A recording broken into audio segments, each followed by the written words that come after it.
जय हिंद साथियों, स्वागत है आपका अपने YouTube चैनल पर। जल्दी से आप लाइव जुड़ जाइए जितने भी भाई बंधु हैं, और क्लास को शेयर लाइक कर दीजिए। आज की क्लास में बेसिकली हम 4th ग्रेड और वीडियो एग्ज़ाम को टारगेट लेके स्टडी करेंगे। कौन कौन सा एग्ज़ाम रहेगा हमारा? 4th ग्रेड, वीडियो और कोई भी एग्ज़ाम जिसमें Rajasthan GK, Hindi, English, math इस प्रकार के पोर्शन है, उन सभी के लिए ये शानदार सेशन रहने वाला है।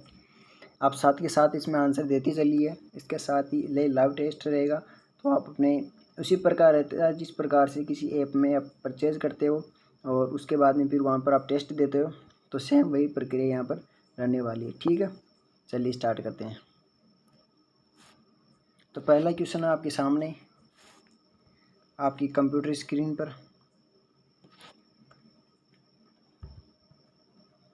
पहला क्वेश्चन है, सूचना का अधिकार अधिनियम 2005 की किस धारा में ये उपबंध है कि कोई लोक प्राधिकारी उपधारा 1 में विनिर्दिष्ट समय सीमा का पालन करने में असमर्थ रहता है?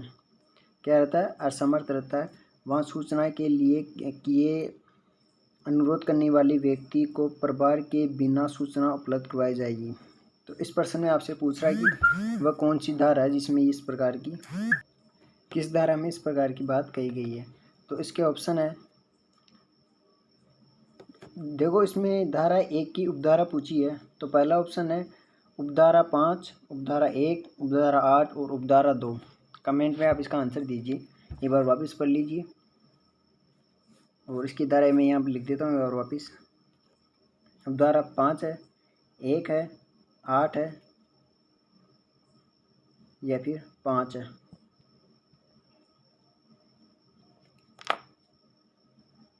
ठीक है, बताइए इसका कौन सा आंसर होगा?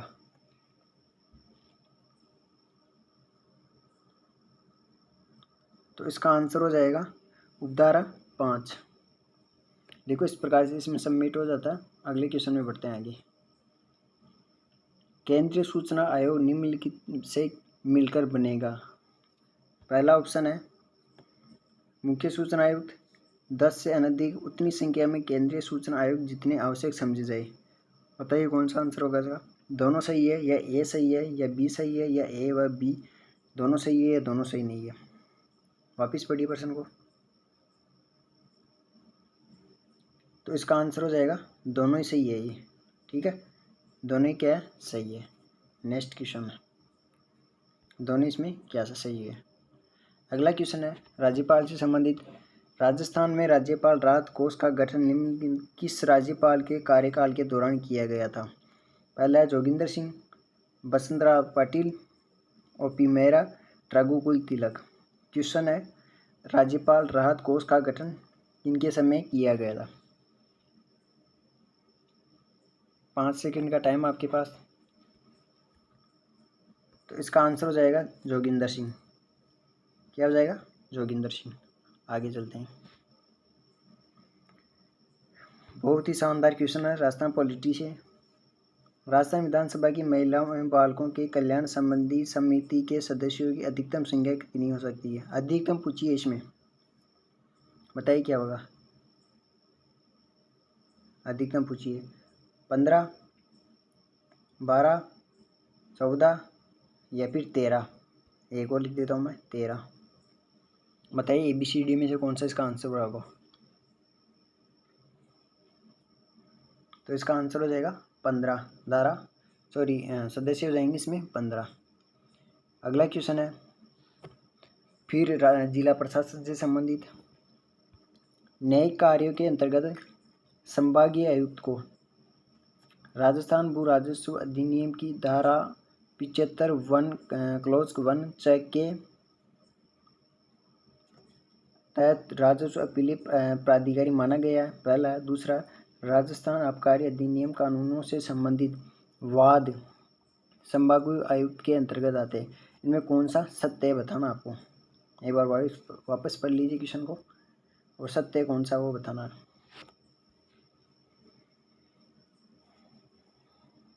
तो मैं बता देता हूँ, इसमें दोनों ही क्या है? सत्य है। ठीक है, अगला क्वेश्चन। संविधान सभा अंतरिम संसद के रूप में कानून निर्माण का कार्य करती है, तब इसकी अध्यक्षता कौन करता था? यानी संविधान सभा से संबंधित प्रश्न पूछा है। ऑप्शन है इसके राजेंद्र प्रसाद, गणेश शंकर मावलंकर, एस.सी. मुखर्जी या के.एम. मुंशी। फटाफट इसका आंसर दे दीजिए। क्वेश्चन है संविधान सभा अंतरिम संसद के रूप में कानून निर्माण का कार्य करती है, तब इसकी अध्यक्षता कौन करता था? यानी अंतरिम संसद से संबंधित प्रश्न है, तो इसका आंसर हो जाएगा गणेश वासुदेव मावलंकर। अगला क्वेश्चन है भारतीय संविधान की कौन सी अनुसूची में एक राज्य के नामों की सूची व उसके राज्यों का क्षेत्र का ब्यौरा देती है? तो ए ऑप्शन है पहली, बी ऑप्शन है दूसरी, और सी है तीसरी, और डी ऑप्शन है चौथी। बता दीजिए फटाफट कौन सा इसका आंसर होगा।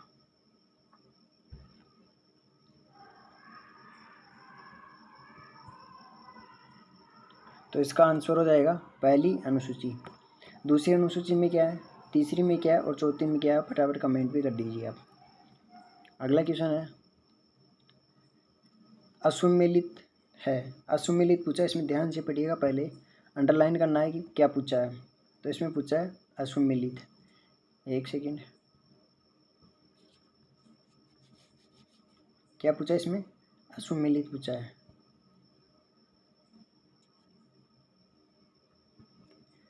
पहला है असुमेलित, चारों क्वेश्चन बताता हूँ मैं आपको। 16 क्लॉज 6 ईडब्ल्यूएस को सार्वजनिक नियोजन में 10% आरक्षण, यानी कि सरकारी सेवाओं में 10% आरक्षण, 16 क्लॉज 6। दूसरा है 15 क्लॉज 5 में SC ST को निजी शैक्षणिक संस्थाओं में आरक्षण। तीसरा है 18 क्लॉज 2 में नकारात्मक मतदान है कि नोटा का अधिकार, और अनुच्छेद 20 में अपराधों के दोष सिद्धि के संबंध में आरक्षण। तो बता दीजिए इसमें कौन सा आंसर होगा, ए, बी, सी या फिर डी। लाइव देते चलिए, आपके लिए इम्पोर्टेंट रहेगा क्योंकि ये बढ़िया टेस्ट सीरीज है। ठीक है, तो इसका आंसर हो जाएगा ये 18 क्लॉज 2 गलत है इसमें, क्योंकि 18 आपको पता है कि उपाधियों का अंत से संबंधित आर्टिकल है, तो इसमें यह वर्ग गलत हो जाएगा, सी वाला। अगला क्वेश्चन है नीति निर्देशक तत्वों के संबंध में प्रश्न है। प्रश्न क्या है, नीति निर्देशक तत्वों में किस संविधान संशोधन से संबंधित प्रश्न है। प्रावधान किया गया है कि राज्य आय की असमानताओं को कम करने का प्रयास करेगा। फटाफट से आंसर दे दीजिए। 42वां संविधान संशोधन, 44वां, 78वां या 89वां संविधान संशोधन, कॉन्स्टिट्यूशन अमेंडमेंट। ए या बी या सी या फिर डी। और साथ में ये भी बता दीजिए ये आर्टिकल कौन से आर्टिकल से संबंधित है। राज्य आय की असमानताओं को कम करने का प्रयास करेगा। ऑप्शन दे देता हूँ मैं, आर्टिकल 38 या आर्टिकल 39, इन दोनों में से बताइए। साथ में इसका भी आंसर दे दीजिए। क्लास को पॉज कर लीजिए और क्लास को शेयर कर दीजिए, लाइक कर दीजिए, क्योंकि आपके लिए मेहनत की जा रही है। तो इसका आंसर हो जाएगा 42वां संविधान संशोधन। कौन सा? 44वां, सॉरी 44वां संविधान संशोधन। फिर अगला इम्पोर्टेंट है, बहुत बार रिपीट भी होता है। स्वर्ण सिंह समिति के सदस्य रहे, आपको डिसाइड करना है कौन से रहे हैं। AR अंतुल, HS राय, हरिदेव जोशी, CM स्टीफन। इसके ऑप्शन देख लीजिए आप, चारों, 2 व 3, 1, 3, 4, 1, 2 और 4। अब यहीं से आंसर दे दीजिए, या फिर ये बता दीजिए इसमें कौन सा नहीं रहा।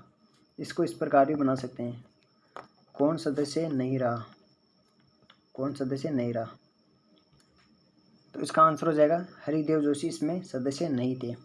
और साथ में आप बता दीजिए स्वर्ण समिति 1978 में गठित में पता चल गया इसमें कितने सदस्य थे, इसने कितने मूल कर्तव्य की रिकमेंड की थी, और बाद में कौन से संविधान संशोधन के तहत ये मूल कर्तव्य संविधान में जोड़े गए थे। ठीक है, नेक्स्ट क्वेश्चन,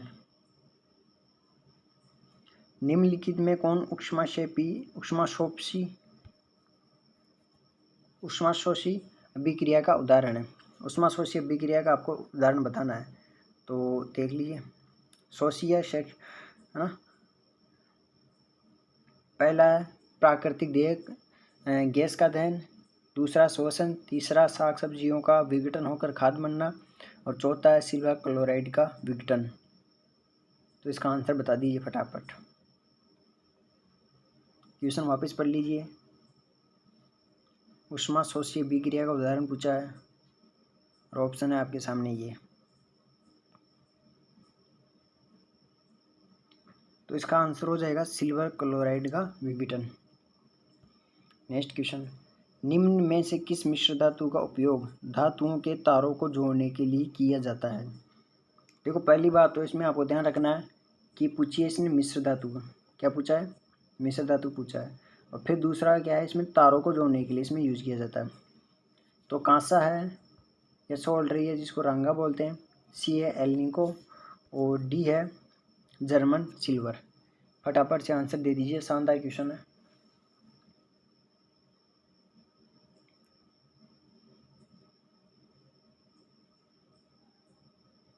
बताइए इसका क्या होगा। तो इसका हो जाएगा सोल्डर या रंगा। सोल्डर रंगा क्या होता है कि जैसे आपने देखा होगा जो तारों को जोड़ते हैं ना, तो वो वेल्डिंग करते हैं, उसको सोल्डर बोलते हैं। और ये एक मिश्र धातु होती है, उसमें तो सोल्डर में शायद तांबा या टीन, इसका कुछ मिश्रण होता है उसमें। तांबा नहीं होता, सॉरी, एक तो टीन होता है और एक कुछ और होता है। अगला क्वेश्चन है, शानदार क्वेश्चन है, प्रकाश के संबंध में है और आपको इसमें पहले पढ़ना है कि क्या पूछा है। तो इसमें पूछा सत्य कथन की हमें पहचान करनी है। क्या पूछा? सत्य वाला पूछा है। तो देखते हैं सत्य क्या है। प्रकाश के परावर्तन में आपतन कोण व परावर्तन कोण का मान सदैव बराबर नहीं होता। बराबर नहीं होता ये दिया इसने। अगला है दूसरा, इसको मैं साफ कर देता हूँ। आपतित किरण, परावर्तित किरण तथा अभिलंब तीनों एक ही तल में स्थित होते हैं। तो इसके ऑप्शन है, आप यहीं से देख लीजिए, पहला सही है या दूसरा सही है या दोनों सही है, दोनों गलत है, या इनमें से पहला सही दूसरा गलत, दूसरा सही पहला गलत। आप इसी प्रकार से लिख दीजिए।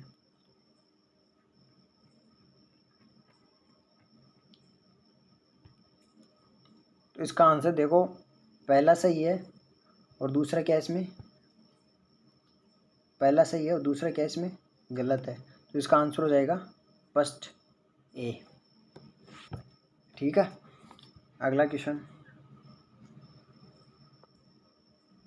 क्वेश्चन कंफ्यूज करने वाला है, या जिन्होंने पढ़ा वो दे भी सकते इसका आंसर।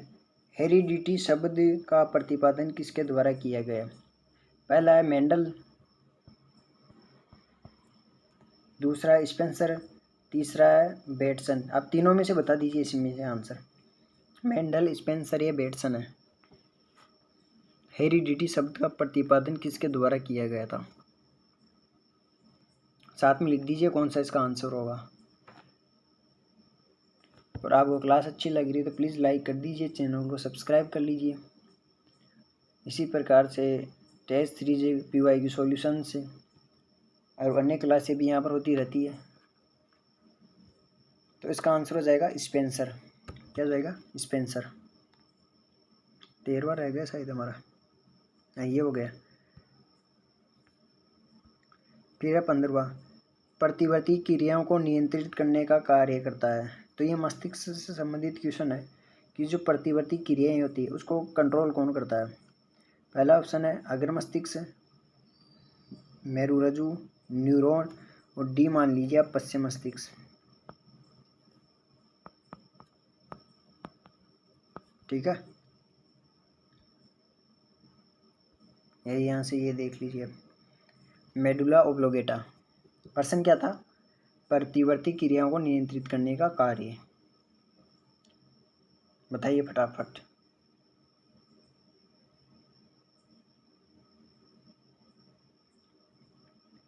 तो इसका आंसर हो जाएगा मेरुरज्जु।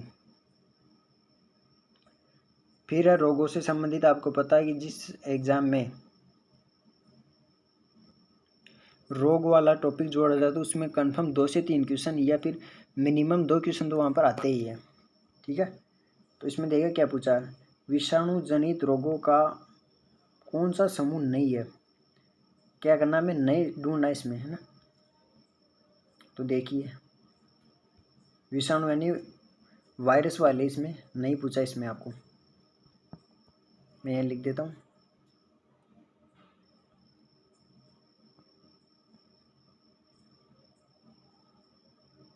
विषाणु वाले क्या पूछा, नहीं पूछा है। तो पहला है पोलियो इन्फ्लुएंजा, दूसरा है चेचक व चिकन पॉक्स, तीसरा है डेंगू एड्स और चौथा है चिकनगुनिया व हैंसन रोग। बहुत ही शानदार क्वेश्चन है, फटाफट बता दीजिए।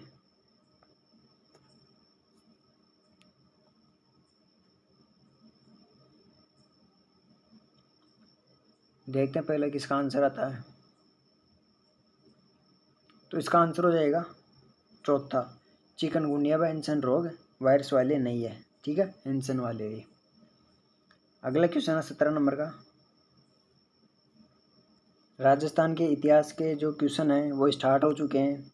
तो इसमें देखो कल्चर से संबंधित दुर्गों का एक क्वेश्चन है, बहुत ही शानदार क्वेश्चन है दुर्ग से संबंधित, और ये प्रश्न बहुत बार पूछा भी गया है। सुदृढ़ प्राचीरों, बुर्जों, कंगूरों के लिए कुंभलगढ़ दुर्ग की तुलना किस इतिहासकार ने एस्टरकन वास्तु से की है। बताइए कौन होगा। पहला ऑप्शन है आपके सामने कर्नल जेम्स टोड, अबुल फजल, विलियम बेंटिंग और V.A. स्मिथ। ठीक है, और प्रश्न क्या था, कुंभलगढ़ की तुलना एस्टरकन वास्तु से की है, एस्टरकन की, कुंभलगढ़ वाले की। फटाफट से आंसर बता दीजिए। तो इसका आंसर हो जाएगा कर्नल जेम्स टोड। ठीक है, अगला क्वेश्चन, कर्नल जेम्स टोड, गोडे वाले बाबा। फिर कल्चर का क्वेश्चन है, लंगा गायन शैली का प्रमुख वाद्य यंत्र है। कौन सी शैली है, लंगा गायन शैली का प्रमुख वाद्य यंत्र पूछा आपसे, कामाइचा, सारंगी या फिर दोनों। और इसमें जो अगला ऑप्शन है वह खड़ताल। प्रश्न क्या था, लंगा गायन शैली का वाद्य यंत्र कौन सा था, वाद्य यंत्र। तो देखो आपकी वर्तमान के ट्रेंड के हिसाब से इस प्रकार के भी क्वेश्चन पूछे जा रहे हैं। ठीक है,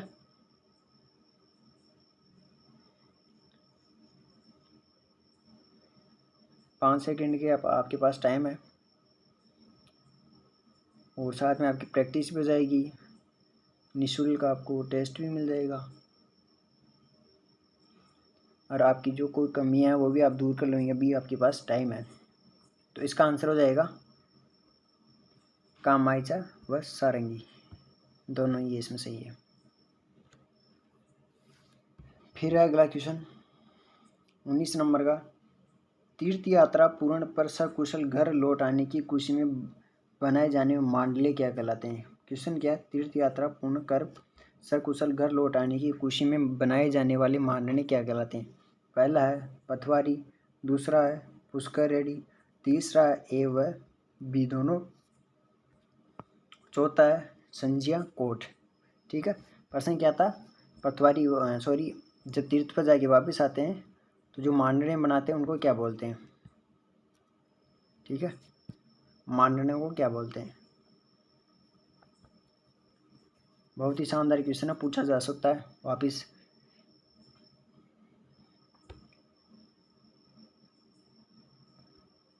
बता दीजिए फटाफट।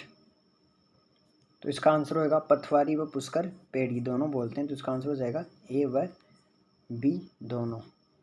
अगला क्वेश्चन 20 नंबर का, बुद्ध पूर्णिमा किसे कहा जाता है। अर्थात यहाँ पर पूछ रहा है कि बुद्ध पूर्णिमा कब आती है। क्या है क्वेश्चन, बुद्ध पूर्णिमा कब आती है। ठीक है, बताइए फटाफट। ए ऑप्शन है वैशाख पूर्णिमा, बी ऑप्शन है कार्तिक पूर्णिमा, सी है आश्विन पूर्णिमा और डी है श्रावण की पूर्णिमा। बुद्ध पूर्णिमा कब आती है, 5 सेकंड का टाइम है आपके पास। चलिए, इसका आंसर हो जाएगा वैशाख पूर्णिमा को। ठीक है, अगला क्वेश्चन वैशाख पूर्णिमा को। अगला क्वेश्चन है कुचामनी ख्याल के प्रवर्तक है। ऑप्शन देख लीजिए आप, कुचामनी ख्याल के प्रवर्तक कौन है? कुचामनी ख्याल के प्रवर्तक, पहला है लच्छीराम जी, दूसरा है झालीराम, तीसरा तुकनगीर और डी है बक्सूराम जी। बता दीजिए ABCD में कौन सा इसमें आंसर होगा। कुचामनी ख्याल के प्रवर्तक कौन है, बताइए फटाफट। तो इसका आंसर हो जाएगा लच्छीराम जी। और आप कमेंट में ये भी बताइए कि तुकनगीर का संबंध किस ख्याल से है। अगला क्वेश्चन है 22 नंबर का, बहुत ही शानदार क्वेश्चन है, रिपीटेड क्वेश्चन है। चोल, दुकुल, अंशुक, चोरसो, दोहरावली आदि क्या है? प्रश्न क्या है? चोल, दुकुल, अंशुक, चोरसो, दोहरावली क्या है? ऑप्शन है साड़ियों के विविध नाम, आभूषणों के नाम, विभिन्न प्रकार की पगड़ियाँ, पुरुषों द्वारा पहने जाने वाले परिधान, परिधान यानी वस्त्र। तो बता दीजिए इसका आंसर क्या होगा। प्रश्न है आपके सामने वापिस।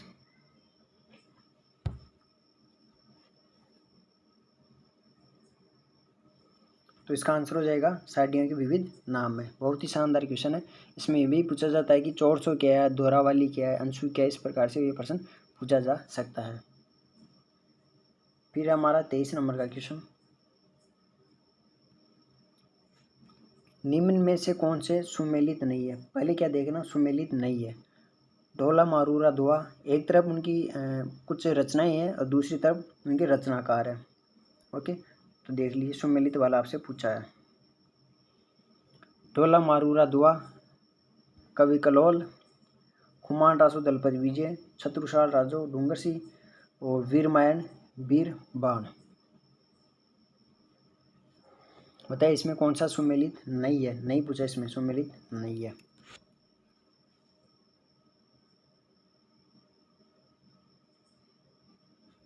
कौन सा सुमेलित नहीं है? बहुत ही शानदार क्वेश्चन है।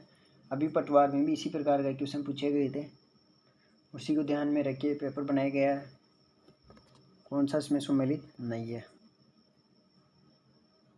तो इसका आंसर हो जाएगा वीरमायन वीर बाण की नहीं है, शायद बादर डाडी की है। तो इसमें आंसर हो जाएगा ये वाला। ठीक है, अगला क्वेश्चन है मालासरी डूंगरी का संबंध किस लोक देवता से है? तो ये तो बहुत ही शानदार क्वेश्चन है और बहुत ही आसान भी है कि मालासरी डूंगरी का संबंध किस लोक देवता से है। पहला ऑप्शन है तेजा जी, देवनारायण जी, मलिनाथ जी, मेहा जी। बता दीजिए कौन सा होगा इसका आंसर।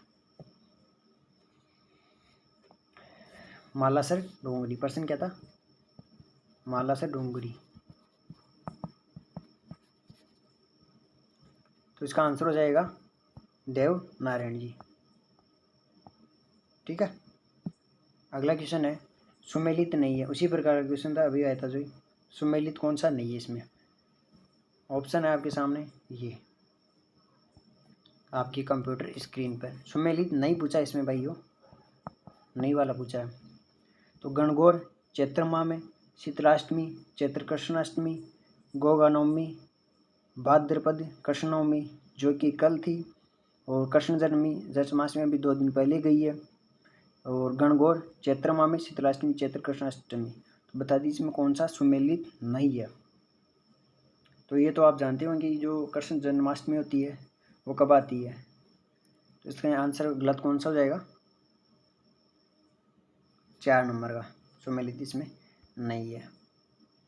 ठीक है, अगला क्वेश्चन है, इसमें कौन सा जाएगा? ये वाला, कृष्णाष्टमी को आती है ना। निम्नलिखित मेला उससे संबंधित स्थलों में से कौन सा सुमेलित नहीं है? वापिस क्या है? सुमेलित नहीं है।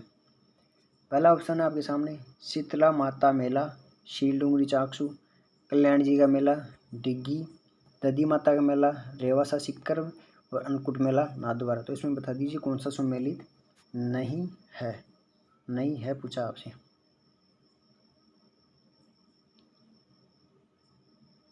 पहला शीतला माता का मेला शील डूंगरी चाकसू में, ठीक है ये सही है।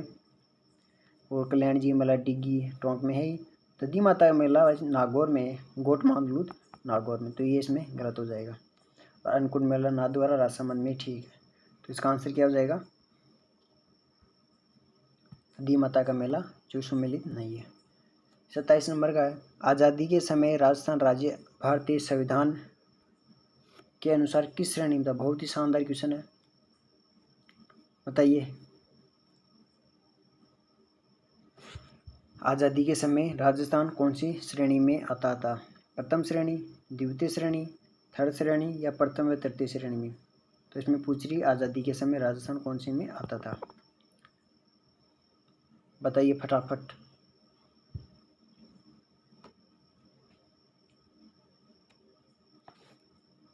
तो आपको तो पता है कि राजस्थान के एकीकरण में पढ़ते हैं कि ये दूसरी श्रेणी में, बी श्रेणी में आता था, ठीक है। अगला क्वेश्चन, मेवाड़, वांगड़ और उसके आसपास के क्षेत्रों के भीलों में सामाजिक सुधार के लिए लसाड़िया आंदोलन का सूत्रपात किसने किया? प्रश्न क्या है? लसाड़िया आंदोलन का सूत्रपात किसने किया, ठीक है।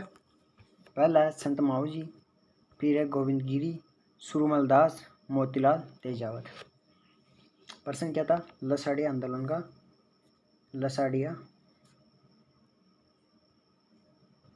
लसाड़िया आंदोलन का सूत्रपात किसने किया, बता दीजिए फटाफट। और कब किया ये भी साथ में बता दीजिए।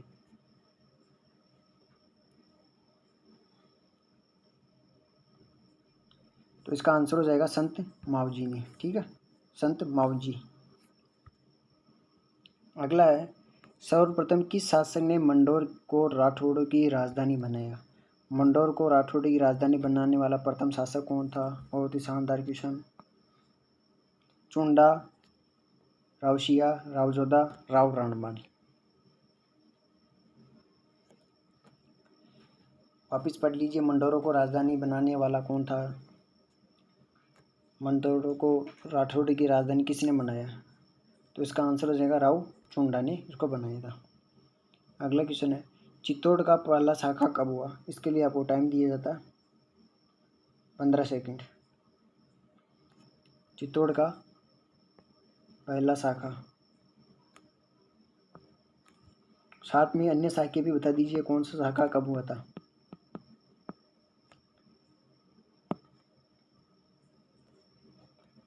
तो आपका आंसर आ गया होगा, बता दीजिए क्या होगा इसका। चित्तौड़ का पहला शाखा कौन था, ठीक है।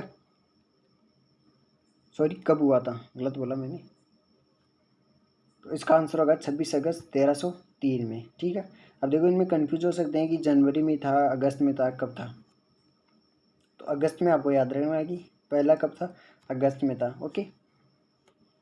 अगला है 31 नंबर का, मत्स्य, फिर राजस्थान के एकीकरण से संबंधित प्रश्न है।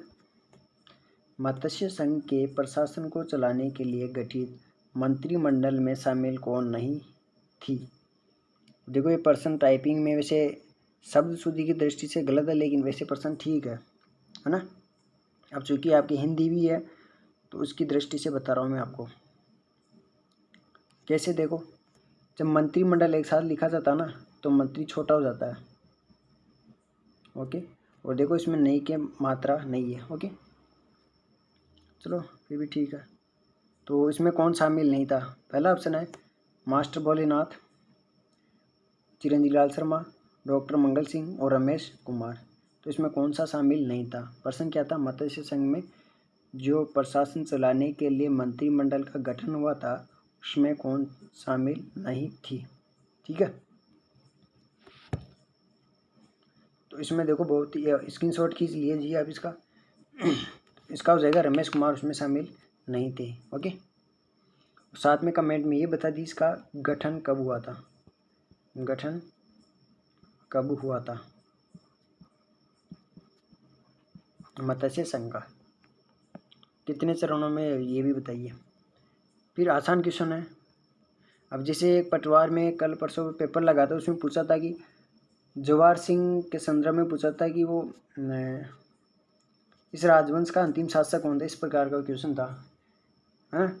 तो वो जवाहर सिंह थे। अब इसमें यह पूछा है कि सागरमल गोपा का संबंध राजस्थान कहाँ से था, तो आपको पता है कि जैसलमेर में था। ये तो मैं करूँगा सरल इसलिए ना। 33 नंबर में आ गए हैं और क्लास को आपने लाइक कर दिया होगा, ठीक है। इसका हो जाएगा रमेश कुमार। और इससे संबंधित देखो, आपको अन्य किसी प्रकार का कोई भी डाउट हो, एनी डाउट, और कोई पीडीएफ नोट्स, तो आप डिस्क्रिप्शन में टेलीग्राम की लिंक है, वहाँ से ज्वाइन कर लीजिए। और मान लो आपको टेलीग्राम पर वैसे पीडीएफ मिल ही जाएगी, किसी प्रकार कोई भी इश्यू आता है तो आप वहाँ पर चैट बॉट भी चालू हो, वहाँ पर कुछ पूछ भी सकते हैं, ठीक है। अगला क्वेश्चन है 33 नंबर का, बहुत ही शानदार क्वेश्चन है। ये आरएस मेंस तक पूछा जा चुका है ना, 2 बार आरएस में मेंस में लिखवा हुआ है ये। तो प्रश्न क्या है, प्रश्न है निम्न में से किन किन के मध्य हुए समझौते को बोल्शेविक समझौते की संज्ञा दी गई थी। तो बोल्शेविक समझौता किन के मध्य हुआ था, ये पूछा है, ठीक है। तो इसमें इसका जो पहला ऑप्शन है एजीजी रॉबर्ट हॉलैंड किसान पंचायत के मध्य, जमनालाल बजाज व उदयपुर महाराणा के बीच, महात्मा गांधी उदयपुर महाराणा के बीच, बेंगू के ठाकुर अनूप सिंह राजस्थान सेवा संघ आरएसएस के मध्य हुआ। तो बताइए इसका आंसर क्या होगा, बेंगू के ठाकुर अनूप सिंह व आरएसएस यानी कि राजस्थान सेवा संघ के मध्य। अब आपको ये भी बताना है कि ये कब हुआ था और इसको बोल्शेविक समझौते की संज्ञा किसने दी थी। 2 क्वेश्चन आपसे यहाँ से भी बनते हैं। फिर है अगला क्वेश्चन, मेवाड़ बील कोर की स्थापना कब की गई। बहुत ही शानदार, एमबी मेवाड़ बील कोर की स्थापना कब की गई थी। 1841, 45, 53 या 57 में। अब देखो इसमें 57 53 तो होगा नहीं, अब इन 2 में कन्फ्यूज हो सकते हो। तो इसका आंसर क्या होगा, 1841 में। अब आपको आंसर देना है कि कहाँ पर की गई थी, इसका हेड क्वार्टर यानी कि मुख्यालय कहाँ पर था, ठीक है। कमेंट देती चलिए, से क्या हो गया, हमें कॉन्फिडेंस आता है कि चलो हमने बताया है ना। हम क्या है कि डायरेक्ट देखते रहते हैं तो वो उसमें ज़्यादा फ़ायदा मिलता नहीं है। कमेंट में साथ में क्या है कि जैसे मान लो मैंने लिखा MBC 1841 में, तो इसमें पता चल जाता है कि चलो हाँ मेरे को याद है। और ऐसे में क्या रहता है कि यार मेरे को याद भी था नहीं था, वो कन्फ्यूजन वाली स्थिति पैदा नहीं होती, ठीक है। 35 नंबर का क्वेश्चन है, पिथौरा के युद्ध में जोधपुर राज्य की सेना का नेतृत्व किसने किया। नेतृत्व से संबंधित प्रश्न है, पिथौरा का युद्ध, ठीक है। तो ये तो आपको पता है, ओनाड सिंह, मैकमोशन, कुशल राज सिंह भी, ब्रिगेडियर होम्स के मध्य। बताइए किन के मध्य ये हुआ था। पहला ऑप्शन है ABCD। ऑप्शन छोड़ दिया, आप तो डायरेक्ट बताइए कि भाई कुशल राज सिंघवी के मध्य हुआ था, क्या हुआ था, है ना। उसका आंसर हो जाए कुशल राज सिंघवी के मध्य। कर्नल तोड़ ने किसे राठौड़ों का यूलिसेस कहा है। बहुत ही शानदार और रिपीटेड, बहुत बार पूछा जाता है, हर एग्जाम में पूछा जाता है ये। अजीत सिंह, दुर्गादास राठौड़, रावचंद्र सेन और राव जोधा। तो बताओ किसे राठौड़ों का यूलिसेस कहा है। राठौड़ों का यूलिसेस, तो इसका आंसर हो जाएगा दुर्गादास राठौड़ को इसमें बताया गया है, ठीक है। फिर अगला 37 नंबर का क्वेश्चन। अब देखो हमने क्या क्या कर लिया अभी तक। हमने राजस्थान की हिस्ट्री, कल्चर, इन सभी के क्वेश्चन हमने कर लिए साथ में। तो देखिए 1 से स्टार्ट हुए थे हम पॉलिटी के क्वेश्चनों से, उसके बाद में राजस्थान के आ गए, फिर साइंस के हो गए, राजस्थान के कल्चर, राजस्थान के इतिहास, और हम चल रहे हैं अब 37 नंबर क्वेश्चन में, जो कि है कंप्यूटर से संबंधित। बहुत ही आसान और प्यारा सुंदर क्वेश्चन है। पहले इसमें पूछा है कौन सा सत्य है, तो हम नीचे देख लेंगे इसमें सत्य पूछा ताकि हमारा टाइम बच जाए। CPU क्रियान्वयन की प्रक्रिया में निर्देशों का नियंत्रण करता है और गणना करता है, ठीक है, सही बात है, नहीं है आपको बताना है। फिर अगला ALU में अर्थ लॉजिस्टिक यूनिट में गणनाओं के अति अल्प मात्रा में संग्रह हेतु मेमोरी का कार्य रजिस्टर एवं एक्यूमुलेटर द्वारा किया जाता है, ओके। तीसरा है IR इंस्टीट्यूशन रजिस्टर मेमोरी में CPU द्वारा प्रोसेस किए जाने वाले अगले निर्देशों के एड्रेस को रखा जाता है। तो इसमें बता दीजिए कौन सा सत्य है। इनके ऑप्शन में बना देता हूँ। पहला है, तो वो इधर से देख के बनाते हैं।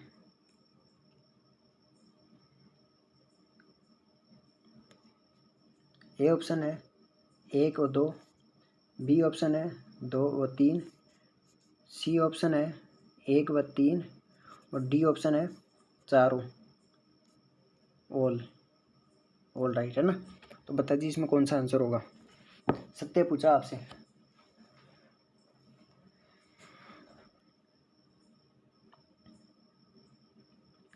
CPU क्रियान्वयन की प्रक्रिया में निर्देशों का नियंत्रण करता है एवं गणना करता है। चलो पहला ठीक है ना, गणना करता है। ALU में गणनाओं के अति अल्प समय में संग्रह हेतु यानी CPU की जो यूनिट होती है वो क्या होती है, ALU होती है, उसी का एक पार्ट होती है। तो इसमें गणनाओं के प्रति और इसमें अर्थमेटिक जो गणितीय गणनाएं होती है वो होती है। तो अति अल्प समय में संग्रह हेतु मेमोरी का कार्य रजिस्टर और एक्यूमुलेटर द्वारा किया जाता है। ये भी सही है। इसमें यह भी पूछा जा सकता है कि ALU में गणनाओं के प्रति ये कार्य किसके द्वारा किया जाता है, ये भी पूछा जा सकता है इसमें। तो इसमें रजिस्टर और एक्यूमुलेटर इसमें याद रखना है। फिर है IR मेमोरी में CPU, इसको साफ करते हैं एक बार। CPU द्वारा प्रोसेस किए जाने वाले अग्र निर्देशों के एड्रेस को रखा जाता है। तो ये इसमें गलत है। तो इसमें आंसर कौन सा जाएगा, पहला और दूसरा इसमें सही है। देखते हैं पहला दूसरा किस में, पहले में ही है। ठीक है, शायद तो आप इसका स्क्रीनशॉट भी ले सकते हैं, ये लीजिए। ठीक है, अगला है, फिर है कंप्यूटर का। माइक्रो पॉइंट वीडियो में बुकमार्क जोड़ने के लिए कौन सा चरण सही है। यानी कि आपको माइक्रो पॉइंट जो माइक्रोसॉफ्ट में होता है उसमें आपको वीडियो में बुकमार्क जोड़नी है, तो उसके लिए कौन सा चरण आपको अपनाना पड़ेगा। ऑप्शन है आपके सामने। इंसर्ट टैब पर क्लिक करें और बुकमार्क जोड़ें। दूसरा है प्ले वे पर क्लिक करें और बुकमार्क जोड़ें। यू टैब पर क्लिक करें और डिजाइन टैब पर क्लिक करें। ठीक है, तो बताओ कौन सा इसका आंसर होगा। प्रश्न दोबारा पढ़ लीजिए। बुकमार्क जोड़नी है, किस में जोड़नी है, वीडियो में जोड़नी है, तो इसका आंसर कौन जाएगा, प्लेबैक पर क्लिक करें और बुकमार्क जोड़ें। अगला है MS ऑफिस वर्ड 2007 के एक रिक्त डॉक्यूमेंट के दाएं व बाएं मार्जिन डिफ़ॉल्ट रूप में होती है। यानी डिफ़ॉल्ट रूप से जैसे हम MS ऑफिस वर्ड 2007 वाला इसको स्टार्ट करते हैं तो इसमें ये डिफ़ॉल्ट रूप से कितनी होती है बिना चेंज किए हुए। ऑप्शन है आपके सामने 0.7, 5, 1, 1.25 या फिर 2।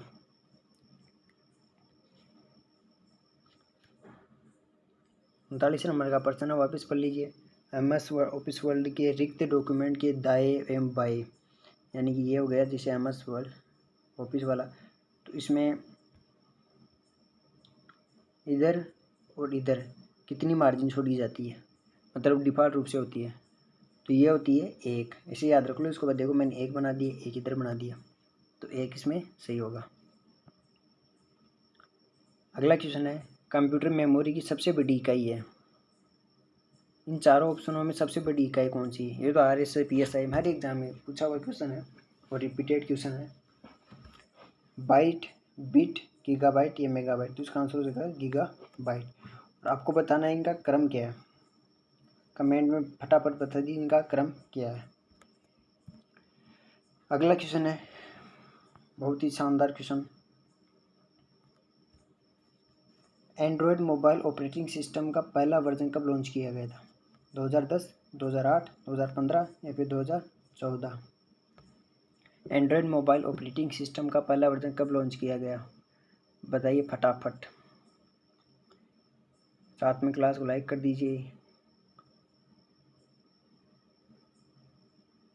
2010, 2008, 2015 या 2014, तो इसका आंसर हो जाएगा 2008। ओके, 2008। फिर है निम्नलिखित में राजस्थान के बारे में असत्य कथन बताना होगा। प्रश्न क्या पूछा, असत्य में ढूंढना है। सर्वाधिक लंबी अंतर्राज्यीय सीमा चित्तौड़गढ़ जिले की है, जो मध्य प्रदेश से सीमा बनाता है। ठीक है, इसका उत्तर से दक्षिण 826 है, जैसे राजस्थान बनाया। अब देखो ये थोड़ा सही नहीं बना, चलो इस प्रकार से बना देते हैं ना। ठीक है, ये भारत बन गया।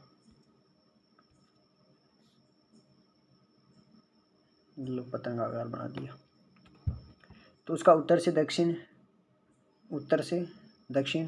826, और इस प्रकार इधर कितनी है ये आपको बताना, इसमें नहीं पूछा। फिर इसमें राज्य की अंतर्राष्ट्रीय व अंतर्राज्यीय सीमाओं की लंबाई, अंतर्राष्ट्रीय तो कितनी है 1070, अंतर्राज्यीय कितनी है 4850। ठीक है, इसका कुल अक्षांशीय विस्तार यह 70.9 मानिए इसको,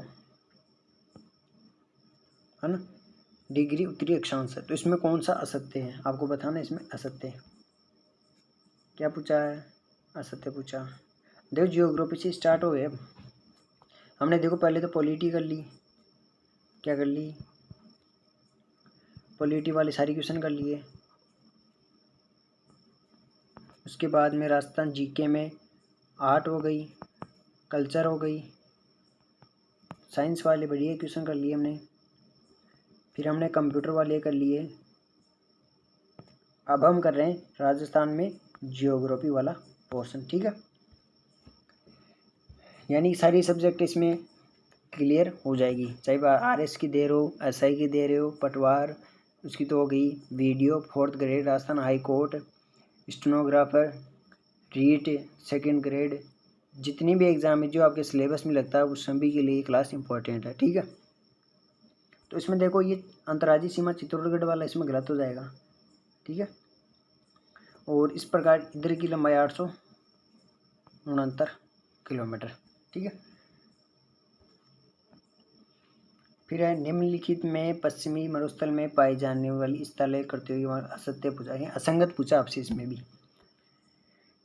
राजस्थान के थार के मरुस्थल में पाई जाने वाली स्थलाकृतियों के संदर्भ में पहला है पेडिमेंट कटाव से निर्मित मन डाल पर्वतीय भाग में सामान्य वर्षा जल। ठीक है, अगला है इंचेन वर्ग अवशिष्ट पहाड़ी क्षेत्र। ओके, फिर है इर्ग कठोर चट्टानी मरुस्थल। रे क्या होती है मिश्रित मरुस्थल। तो बता दिए इसमें कौन सा असंगत है। प्रश्न क्या पूछा था, अंग संगत असंगत।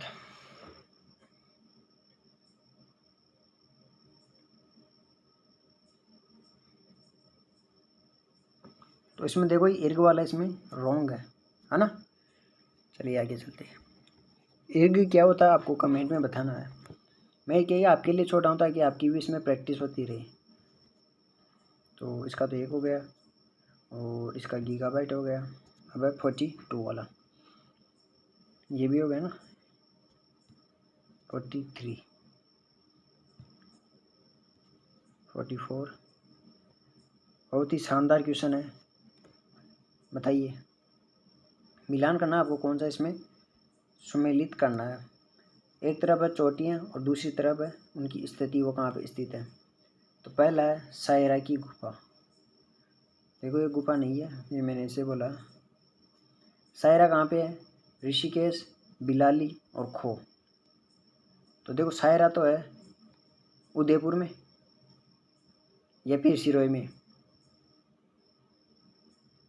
बताओ फटाफट।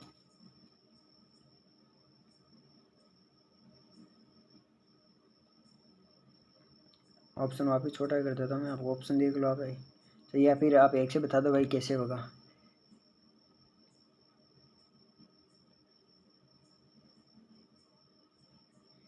तो आपको पता है कि सायरा जो पर्वत चोटी है वो तो है उदयपुर में, तो ए तो हो जाएगा 3। बात करिए बी की, ऋषिकेश कहाँ पे है आपकी, सिरोही में। और सी की बात, बिलाली कहाँ पे है आपकी, बिलाली कहाँ पे है, अलवर में। और डी यानी कि खो, खो आपकी जयपुर में। तो इसका आंसर इस प्रकार 34 12 हो जाएगा। अब आपको बताना है कि इनकी ऊंचाई कितनी है, कमेंट में बता दीजिए फटाफट, ताकि आपकी भी एक के साथ 4 4 2 2 4 4 क्वेश्चन इसमें कंप्लीट होते रहे। तो इसमें क्या आया था 34/12 डी में मिल गया। चलो ठीक है। हमारा 45 नंबर का क्वेश्चन है, देख लीजिए। अगर आपने वीडियो को लाइक नहीं किया तो प्लीज़ वीडियो को लाइक कर दीजिए और शेयर कर दीजिए। चैनल को आपको सपोर्ट करना होगा, ठीक है। अगर आप चैनल को सपोर्ट करेंगे तो इसी प्रकार की वीडियो आती रहेगी। और टेस्ट सीरीज देखो आप, बढ़िया टेस्ट सीरीज स्टार्ट की हमने आपके लिए। इसमें हर सब्जेक्ट के क्वेश्चन है। टोटल इसमें 120 क्वेश्चन हमने रखे हैं। हिंदी, इंग्लिश, हर सब्जेक्ट के इसमें क्वेश्चन है, देखने को मिलेंगे आपको, ठीक है। तो 45 नंबर का क्वेश्चन क्या है? राजस्थान के संदर्भ में कृषि से संबंधित क्वेश्चन है। कृषि विभाग का क्वेश्चन है। राजस्थान की में कृषि विभाग द्वारा मृदा के वर्गीकरण अनुसार रेवेरिना मृदा कौन से जिलों में पाई जाती है? तो ऑप्शन देखिए, सीधा सा प्रश्न है कि रेवेरिना कहाँ पाई जाती है? बीकानेर, अजमेर, पाली या श्री गंगानगर? तो उसका आंसर तो मैं बता देता हूँ, गंगानगर हो जाएगा। लेकिन आपको ये भी बताना है कि राजस्थान में कृषि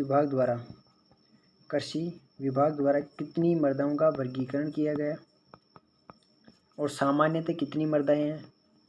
7 है, 6 है सामान्य मृदा वर्गीकरण, और एक है वैज्ञानिक वर्गीकरण में कितनी मृदाएं शामिल है। 3 प्रकार के वर्गीकरण पढ़ते हैं ना वैज्ञानिक वर्गीकरण में। तो एक तो हो गया आपके सामने कौन सा, वैज्ञानिक वाला, दूसरा कृषि विभाग वाला जो ये पूछ लिया, और तीसरा सामान्य मृदा वाला। बताइए फटाफट।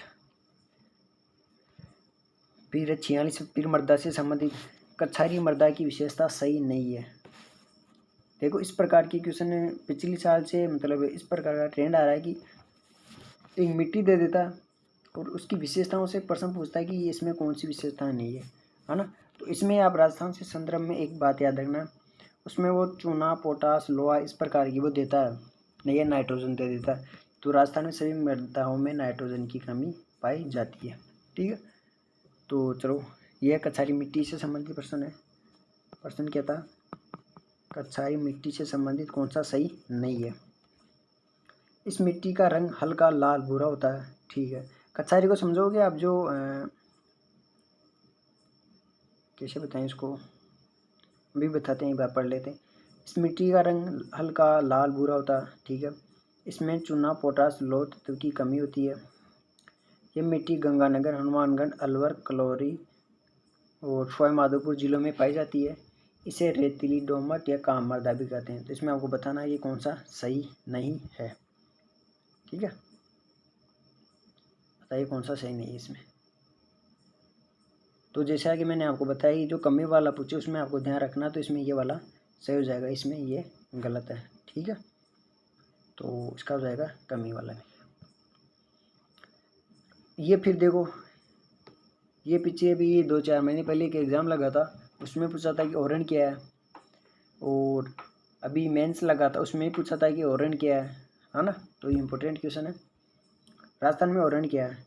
मरुस्थलीय क्षेत्र में बालू का स्तूप का प्रकार, मरुस्थलीय क्षेत्र में अस्थायी झीलें, पश्चिमी राजस्थान में पाई जाने वाली घास, या पूर्वी, एक और ऑप्शन होना चाहिए इसमें, पूर्वी राजस्थान की चारागाह भूमि। प्रश्न क्या था? राजस्थान में ओरन क्या है? ओरन क्या है? तो अधिकांश तो आप इसमें पश्चिमी राजस्थान में जाओगे, फिर इसका आंसर क्या होगा? पूर्वी राजस्थान के चारागाह भूमि को हम क्या बोलते हैं? ओरन बोलते हैं। तो इसमें डी आंसर हो जाएगा।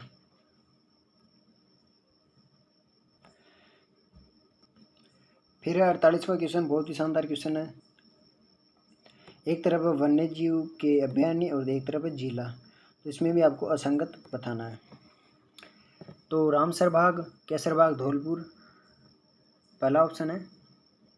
मैं यहाँ लिख देता हूँ, इसमें आपको असंगत पूछा है, असंगत है ना। तो रामसागर, केसरबाग, धौलपुर में, शेरगढ़, बारा, धारा, चित्तौड़गढ़, करौली, फूलबारी के नाल, उदयपुर में। तो बताइए कौन सा इसमें असंगत है?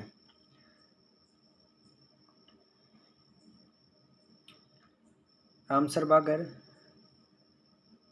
शेरगढ़, दर्रा, फूलबारी की नाल। तो आपका समय हुआ समाप्त और इसका आंसर हो जाएगा दर्रा, चित्तौड़गढ़ और करौली में नहीं है, ठीक है। तो ये इसमें गलत हो जाएगा। अब आपको बताना है कि ये दर्रा कहाँ पे पड़ता है ना। अगला क्वेश्चन, भारत वन स्थिति रिपोर्ट 2023 के अनुसार राजस्थान में अधिकतम वनावरण प्रतिशत वाला जिला कौन सा है ना। वनावरण वाला जिला कौन सा है, तो एक ऑप्शन है राजसमंद, यहाँ लिख देते हैं। चौथा इसमें राजसमंद। बहुत ही शानदार क्वेश्चन है, ये भी प्रश्न ऐसे प्रश्न पूछे जाते हैं। साथ में एक क्वेश्चन मैं आपको और लिखता हूँ यहाँ पे,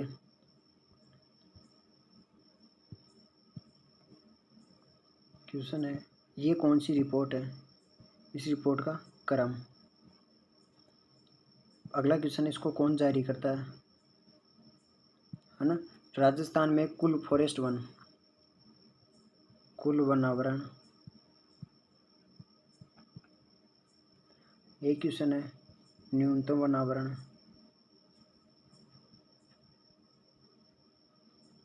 और इसी प्रकार से न्यूनतम वनावरण में एक तो प्रतिशत वाला बताना आपको और एक ऐसे सामान्य वाला बताना।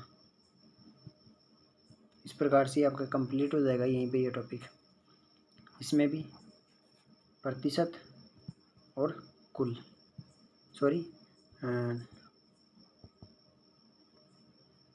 सामान्य, ठीक है। तो इसमें तो आपको बताइए उदयपुर होता है हमेशा ही, इसका आंसर तो हो जाएगा उदयपुर।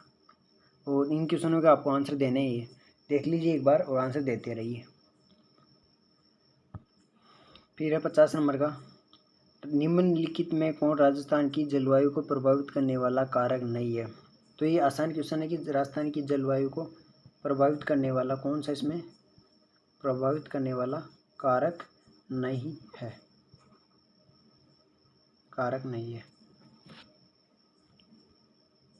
कारक नहीं है, नहीं है वाला आपसे पूछा है।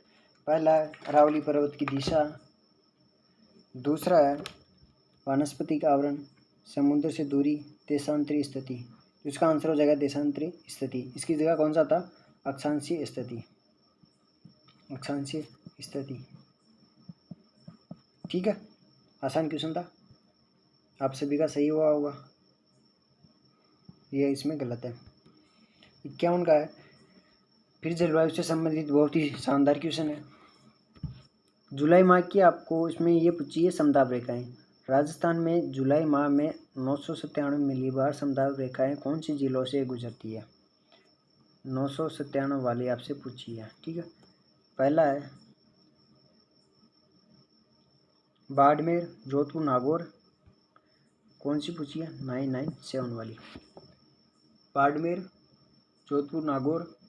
और फिर है सिरोही, उदयपुर, चित्तौड़गढ़, जैसलमेर, बीकानेर, गंगानगर, अजमेर, टोंक, जालौर। तो इसके लिए आपको टाइम दिया जाता है, पॉज कर लीजिए एक बार इस क्वेश्चन को और इसका आंसर दीजिए फटाफट। इसमें ये बारियाँ मैप बनाने की कोशिश करता हूँ, अच्छा बनता है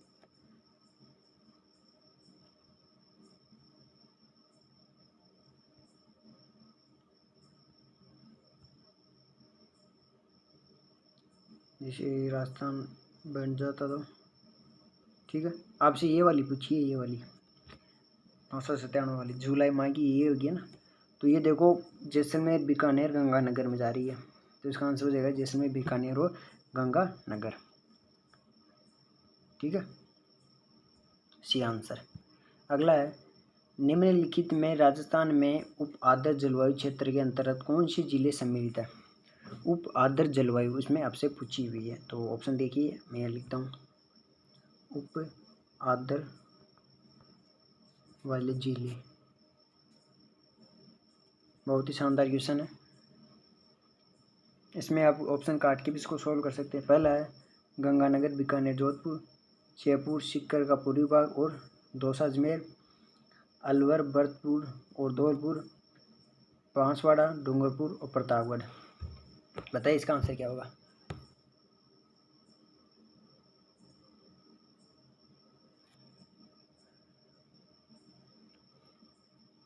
तो इसका आंसर हो जाएगा जयपुर, सीकर का पूर्वी भाग, ये वाला ना।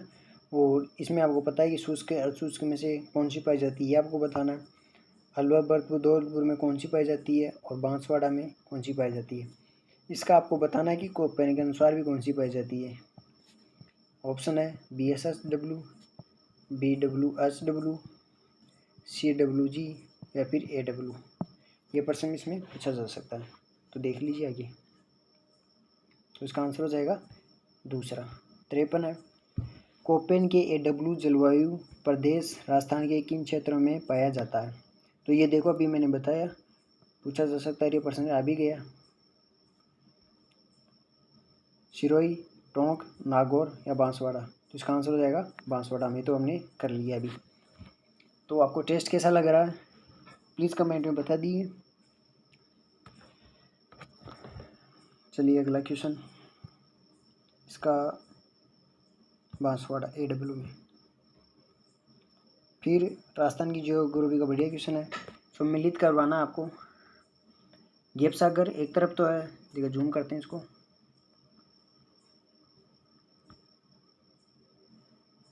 ओके, एक तरफ कुछ संरचनाएं दी गई है, जलीय संरचनाएं, और एक तरफ उनसे संबंधित जिले दिए गए हैं। तो आपको इसमें सम्मिलित करना है कि कौन सा कहाँ पे स्थित है। पहला है गेप सागर, लावा तालाब, भीम सागर और जसवंत सागर। ऑप्शन जोधपुर, झालावाड़, बारा या डूंगरपुर। फटाफट से बता दीजिए, ए का क्या होगा, बी का क्या होगा, सी का क्या होगा। ठीक है, ऐसे आप मिला के दे दीजिए भाई, ए का 4 होगा, बी का क्या होगा, इस प्रकार से लिख दीजिए आप। सी का क्या होगा, डी का क्या होगा।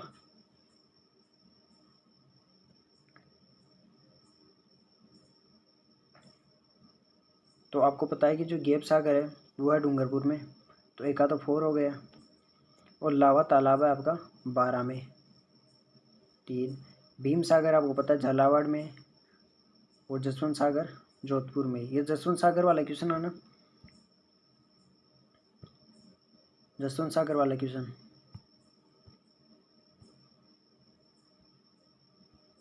एक सेकेंड,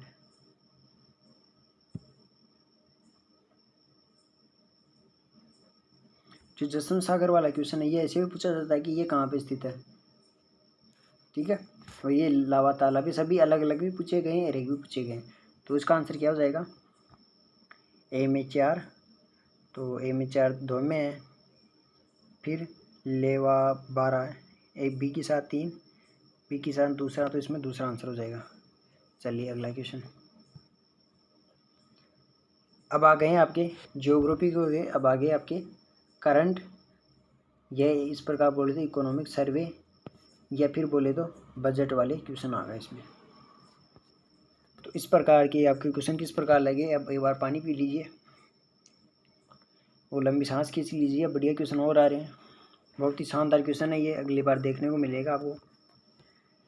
मुख्यमंत्री जल स्वावलंबन अभियान 2.0 के अंतर्गत प्रथम चरण में पूछा भाई, राजस्थान में कितनी ग्राम पंचायतों को शामिल किया गया है ना। प्रथम चरण में पूछा, मैं यहाँ लिख देता हूँ एक बार, यहाँ 464 लिख लीजिए आप। ठीक है, तो इसमें बता दीजिए कितनी ग्राम पंचायतों को इसमें शामिल किया गया है प्रथम चरण के अंतर्गत। तो इसका आंसर हो जाएगा 349। ठीक है, 349 को इसमें शामिल किया गया है, 349। फिर है 56 नंबर का क्वेश्चन, है ना शानदार क्वेश्चन। आप बता दीजिए कि आपको क्वेश्चन किस प्रकार के लग रहे हैं। लग रहा होगा आपको कि हम टेस्ट ही दे रहे हैं एक बैठ के, बस हमारे पास होमवर्क नहीं है, लेकिन आपके पास कमेंट करने के लिए ऑप्शन है। ठीक है, प्रश्न पढ़िए, राजस्थान की निम्न नदियों में से बंगाल की खाड़ी में गिरने वाली नदियाँ नहीं है। अब देखो इसमें लास्ट में जाके क्या पूछ लिया, नहीं वाला। तो बंगाल की खाड़ी में जाने वाली कौन सी है, ये तो आपको याद करना है नहीं, लेकिन यहाँ पर याद करना है कि कौन सी नहीं है। पहला है मेंढा, इसको कोई मेंढक मत पढ़ लेना भाई, जूम करूँ इसको एक बार। ओके, बंगाल की खाड़ी में गिरने वाली नदियाँ नहीं है पूछी है। पहला मेंढा, चंबल, पेड़च, पश्चिमी बनास। चलो मैं आपके लिए राजस्थान बना देता हूँ, है ना। ये इधर अरब की सागर और या कच्छ की खाड़ी, अच्छा नहीं बना फिर, और ये बंगाल की खाड़ी वाली, ठीक है, ये इधर हो जाएगी बंगाल की खाड़ी वाली। तो इसमें नई वाला पूछा है, ठीक है। तो इसमें देखो चंबल तो जाती है भाई, और चंबल के साथ बनास, नहीं ये बनास दूसरी है, पश्चिमी बनास नहीं जाती, मेंढा भी नहीं जाती, बल्कि बेड़च भी जाती है। तो इसमें देखो ए और डी इसमें आंसर होना चाहिए, क्योंकि इसमें नहीं पूछा है, और जाने वाली पूछता तो बी और सी इसमें सही होता, लेकिन इसमें नहीं पूछा तो बी और सी देखते हैं इसमें,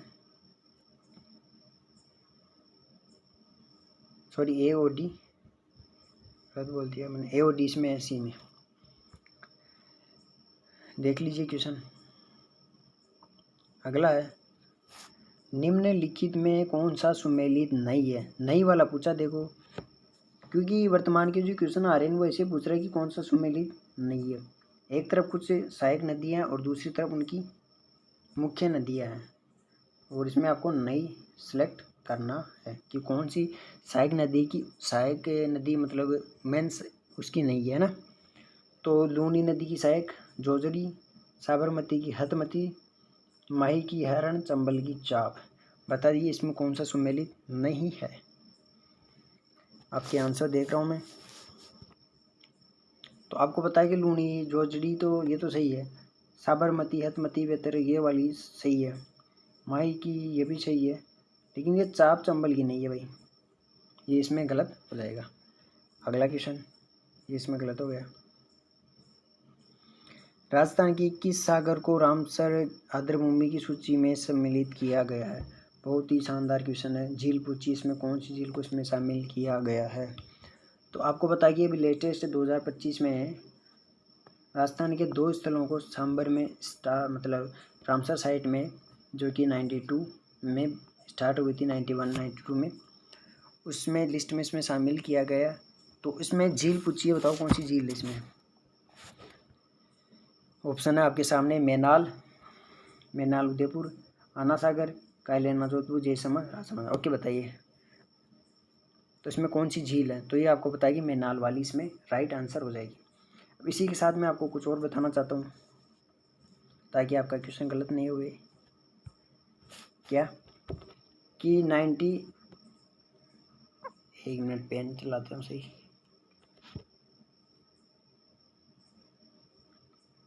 1971-72 में,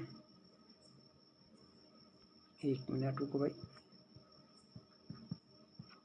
ये रामसर प्रोजेक्ट आया था हमारे पास, ठीक है। उसके तहत राजस्थान में 4 स्थल, राजस्थान में अब तक 4 स्थल सिलेक्ट हो चुके हैं। इसमें पहला था केवलादेव, कौन सा था, केवलादेव। आपको बताना है कब था। 2 ऑप्शन दे रहा हूँ मैं आपको, 1982 या 1985 में। फिर था रामसर वाला, सॉरी सांबर 1990 में। ओके, उसके बाद में अभी लेटेस्ट में एक तो मैनाल उदयपुर वाला, और एक खिंचन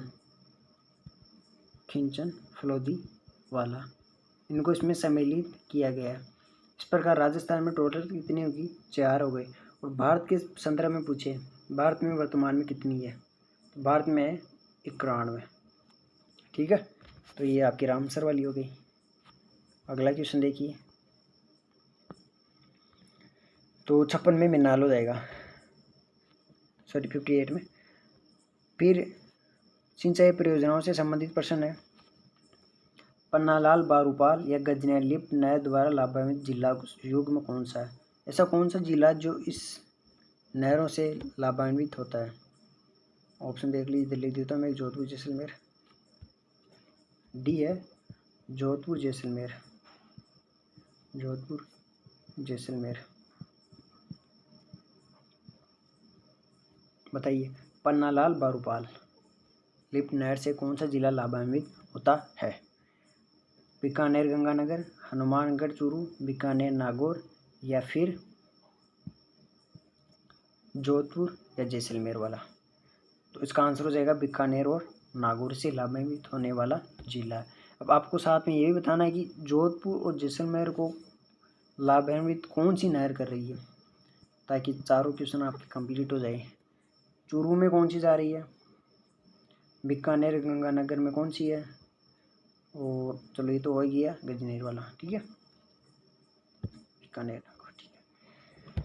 फिर बहुत ही प्यारा क्वेश्चन आपके लिए, सरदार सरोवर परियोजना संयुक्त परियोजना है, यानी कि सरदार सरोवर परियोजना किन राज्यों की संयुक्त परियोजना है। प्रश्न क्या था, सरदार सरोवर परियोजना, सरदार सरोवर प्रोजेक्ट किन राज्यों के मध्य साझेदारी में। पहला है राजस्थान, गुजरात, महाराष्ट्र, मध्य प्रदेश। दूसरा है गुजरात, राजस्थान, उत्तर प्रदेश। तीसरा है राजस्थान, मध्य प्रदेश, उत्तर प्रदेश, गुजरात। और चौथा है पंजाब, हरियाणा और राजस्थान। बताइए।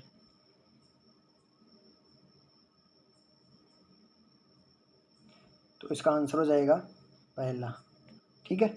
आपको पता है कि जो नर्मदा वाली,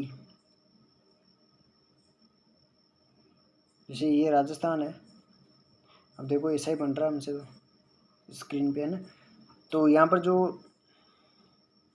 नर्मदा नहर आती है ना, वो इसी से आती है, राजस्थान में यहाँ प्रवेश करती है जालोर में और फिर बाड़मेर तक जाती है, उसके तहत ये परियोजना स्टार्ट है। अगला क्वेश्चन है, तो इसमें पहला, राजस्थान में कुएं व नलकूप द्वारा सर्वाधिक सिंचाई करने वाला जिला कौन सा है। बहुत ही शानदार क्वेश्चन है। और चौथा इसमें टोंक, चौथा मैं लिख देता हूँ टोंक। राजस्थान में कुएं व नलकूप से सर्वाधिक सिंचाई करने वाला जिला पूछा आपसे, हनुमानगढ़, जयपुर, भीलवाड़ा, टोंक। तो इसका आंसर हो जाएगा जयपुर, ठीक है। और सर्वाधिक नहरों से हनुमानगढ़ हो जाएगा, ओके।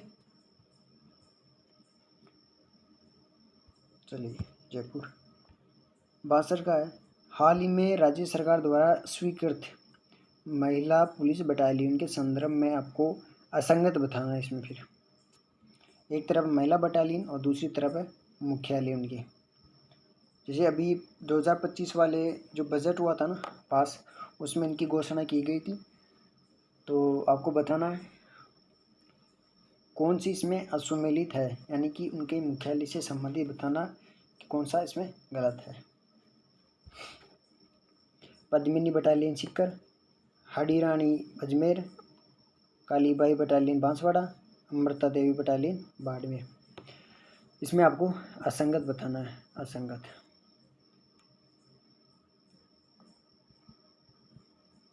ओके, बताइए।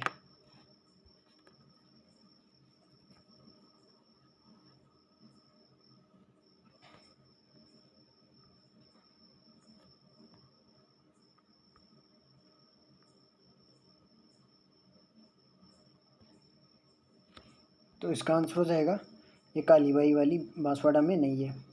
अब आपको बताना है कि ये कहाँ पे है।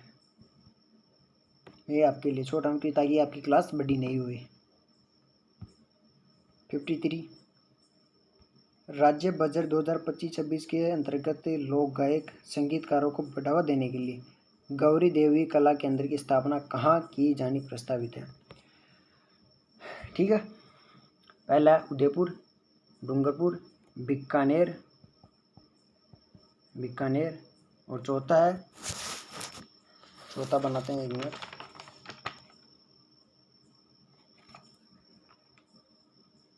जोधपुर, बीकानेर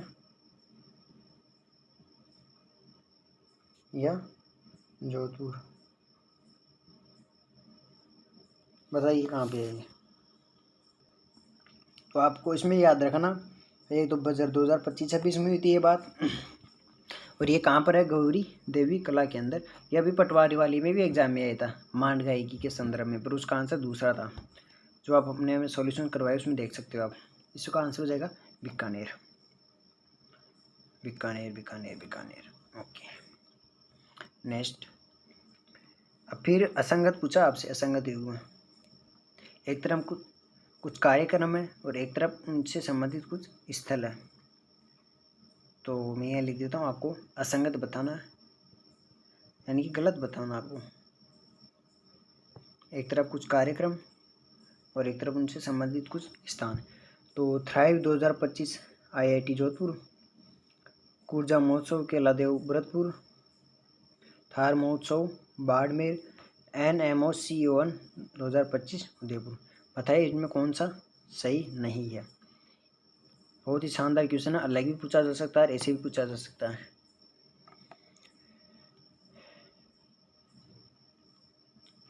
तो इसका आंसर हो जाएगा ये ऊर्जा महोत्सव केलादेव भरतपुर में नहीं है। अब आपको बताना कहाँ पे है। 64।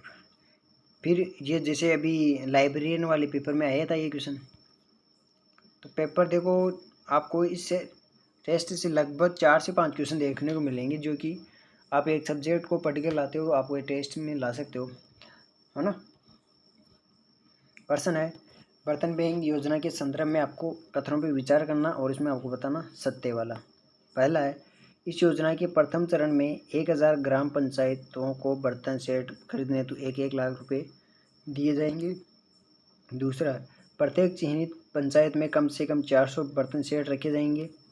तीसरा, बर्तन बैंकों का संचालन स्वयं सहायता समूह के माध्यम से आजीविका द्वारा किया जाएगा, यानी कि सेल्फ हेल्प ग्रुप SHG। ठीक है, बताइए इसमें कौन सा सत्य है और कौन सा इसमें गलत है, ये भी बता दीजिए।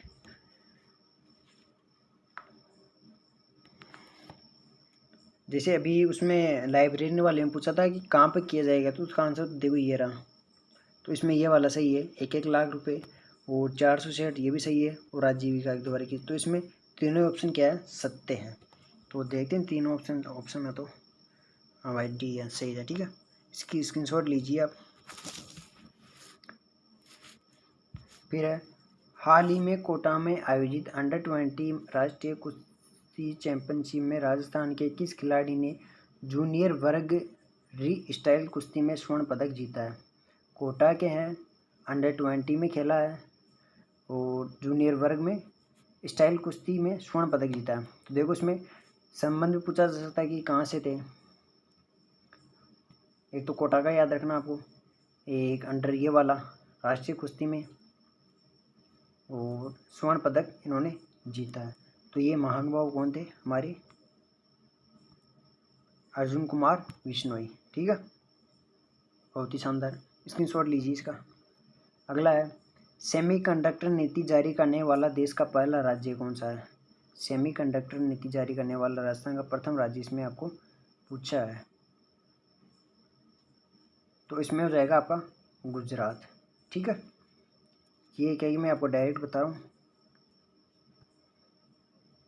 अगला है, BCCI द्वारा आयोजित घरेलू T20 क्रिकेट प्रतियोगिता सैयद मुश्ताक अली ट्रॉफी 2024-25 का खिताब किसने जीता। मुंबई, दिल्ली और 1 मिनट, विदर्भ, बंगाल। एक ऑप्शन है विदर्भ और चौथा है बंगाल।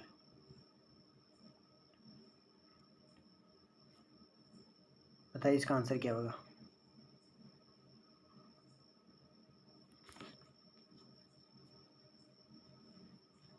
तो ये आपको पता है कि मुंबई ने जीता है, याद रखना, इसमें मुंबई आंसर हो जाएगा, मुंबई। अगला है, हाल ही में किसे भारतीय अंतरिक्ष अनुसंधान इसरो यानी कि का अध्यक्ष बनाया गया। तो ये तो आपको पता है, V नारायण को बनाया गया। इससे पहले कौन थे, S सोमनाथ, S सोमनाथ। ठीक है, V नारायण को बनाया गया। अगला है, क्वेश्चन है, भारत की पहली स्वदेशी माइक्रो मिसाइल प्रणाली जिसका हाल ही में सफलतापूर्ण परीक्षण किया गया। भारत की पहली स्वदेशी माइक्रो मिसाइल प्रणाली ये कौन सी है, आपको बताना है। वरुणावस्त्र, भार्गवास्त्र, सुदर्शन चक्र, इन तीन में बता दीजिए आप कौन सा इसमें से आंसर होगा। तो इसका आंसर हो जाएगा बी। ठीक है, चलिए स्क्रीनशॉट लीजिए। अगला है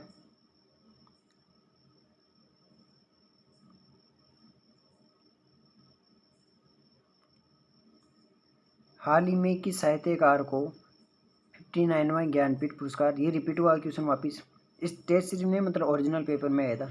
स्वामी रामचंद्र भद्राचार्य, विनोद कुमार शुक्ला, दामोदर मौजो। तो इसका आंसर हो जाएगा विनोद कुमार शुक्ला। स्क्रीनशॉट लीजिए फटाफट। फिर है अगला, अब ये करंट वाले क्वेश्चन है तो मैं इसके बता रहा हूँ ताकि आप इनमें ज़्यादा टाइम नहीं लगे आपको। अब ये कुछ मैथ के क्वेश्चन हैं, तो ये आपको मैं इसमें स्क्रीनशॉट के लिए ऑप्शन देता हूँ। ठीक है, पर्सन देखिए, और इसका चौथा ऑप्शन लिख देता हूँ। आप कमेंट में बता दीजिए फटाफट ताकि इसमें टाइम नहीं लगे। और इसका आंसर मैं आपको बता देता हूँ। इसका आंसर हो जाएगा 72 का 36 ठीक है। अब मैथ वाले में क्या है कि थोड़ा टाइम लगेगा, तो इसमें आप देख लीजिए और सोल्व कीजिए। आपके लिए टास्क है, आपको चुनौती है। एक बल्लेबाज द्वारा 9 पारियों में औसत 55 रन बनाया जाता है। 10वीं पारी में वह कितने रन बनाए तो उसके रनों का औसत 65 हो जाए। 155, 160, 145 या फिर एक और बना देते हैं 170। बताइए, स्क्रीनशॉट लीजिए और कमेंट में फटाफट साथ ही पिन कर दीजिए। अगला है इसका 50 है इधर, तो मैं इसका डी ऑप्शन लिख देता हूँ 50 रुपये। स्क्रीनशॉट लीजिए फटाफट। विजय ने 50 दर्जन अंडे 40 रुपये प्रति दर्जन के भाव से खरीदे। 40 अंडे टूटे हुए निकले। बचे हुए अंडे को वह किस भाव से बेचेगी उसे 5% लाभ हो। बता दीजिए, स्क्रीनशॉट लीजिए फटाफट। अगला है किसी संख्या के 71% और 62% में जो अंतर है वो 81 है, तो उस संख्या का 25% कितना है, यानी कि जो अंतर आएगा उसका 25% आपसे पूछा है। 225, 250, 275 या फिर एक ऑप्शन और बना दे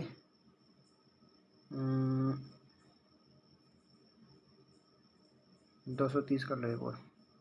स्क्रीनशॉट लीजिए, इसको तो मैं साफ करता हूँ ताकि आपको दिख जाए इधर।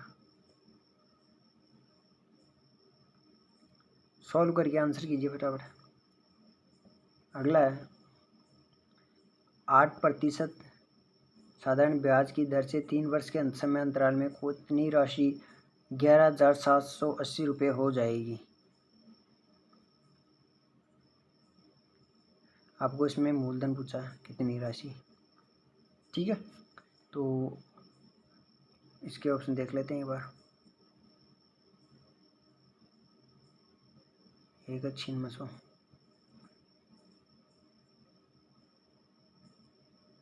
कीजिए सॉल्व। 15,625 पर 16% की दर से तिमाही आधार पर संयोजित होने वाली चक्रवृद्धि ब्याज 9 माह के लिए कितना होगा। 1861 रुपये, 1941 रुपये, 1954 रुपये या फिर एक देख लेते हैं आगे 1961 और 1951। डी है 1961। स्क्रीनशॉट लीजिए। अगला है एक कारखाने में स्त्री पुरुष कर्मचारियों का अनुपात 3:5 है। यदि स्त्रियों की संख्या पुरुषों की संख्या से 40 कम हो तो कारखाने में कुल कितने कर्मचारी हैं। 60, 160, 100 या फिर 200। तो ये तो सिंपल 160 हो जाएगा इसमें वैसे, पर आप स्क्रीनशॉट लीजिए इसका, आप भी सॉल्व करिए। फिर है ये वाला 500, 520, 450, 700।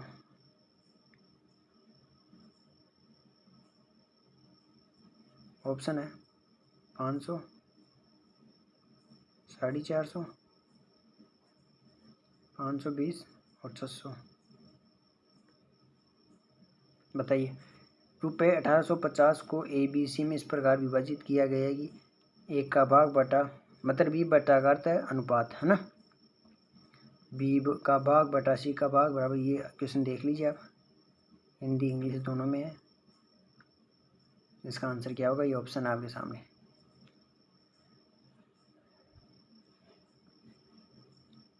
अगला है 80 नंबर का, फिर मैथ का। ए और बी अलग अलग कार्य करते हुए एक कार्य को 9 और 15 दिनों में कर सकते हैं। ए से प्रारंभ करके यदि वे वैकल्पिक दिनों में काम करते हैं तो काम कितने दिनों में पूरा हो जाएगा, 10 दिन, 11 दिन। और अगला है 9 और 12, 9 और 12 दिन। Screenshot please.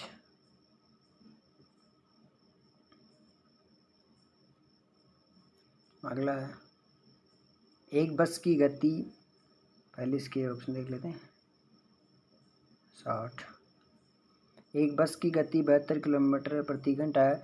बस द्वारा 5 सेकंड में तय की गई दूरी है, इधर मैं 60 लिख देता हूँ मीटर। इसके स्क्रीनशॉट लेके आप आंसर दीजिए कमेंट में। फिर मैथ का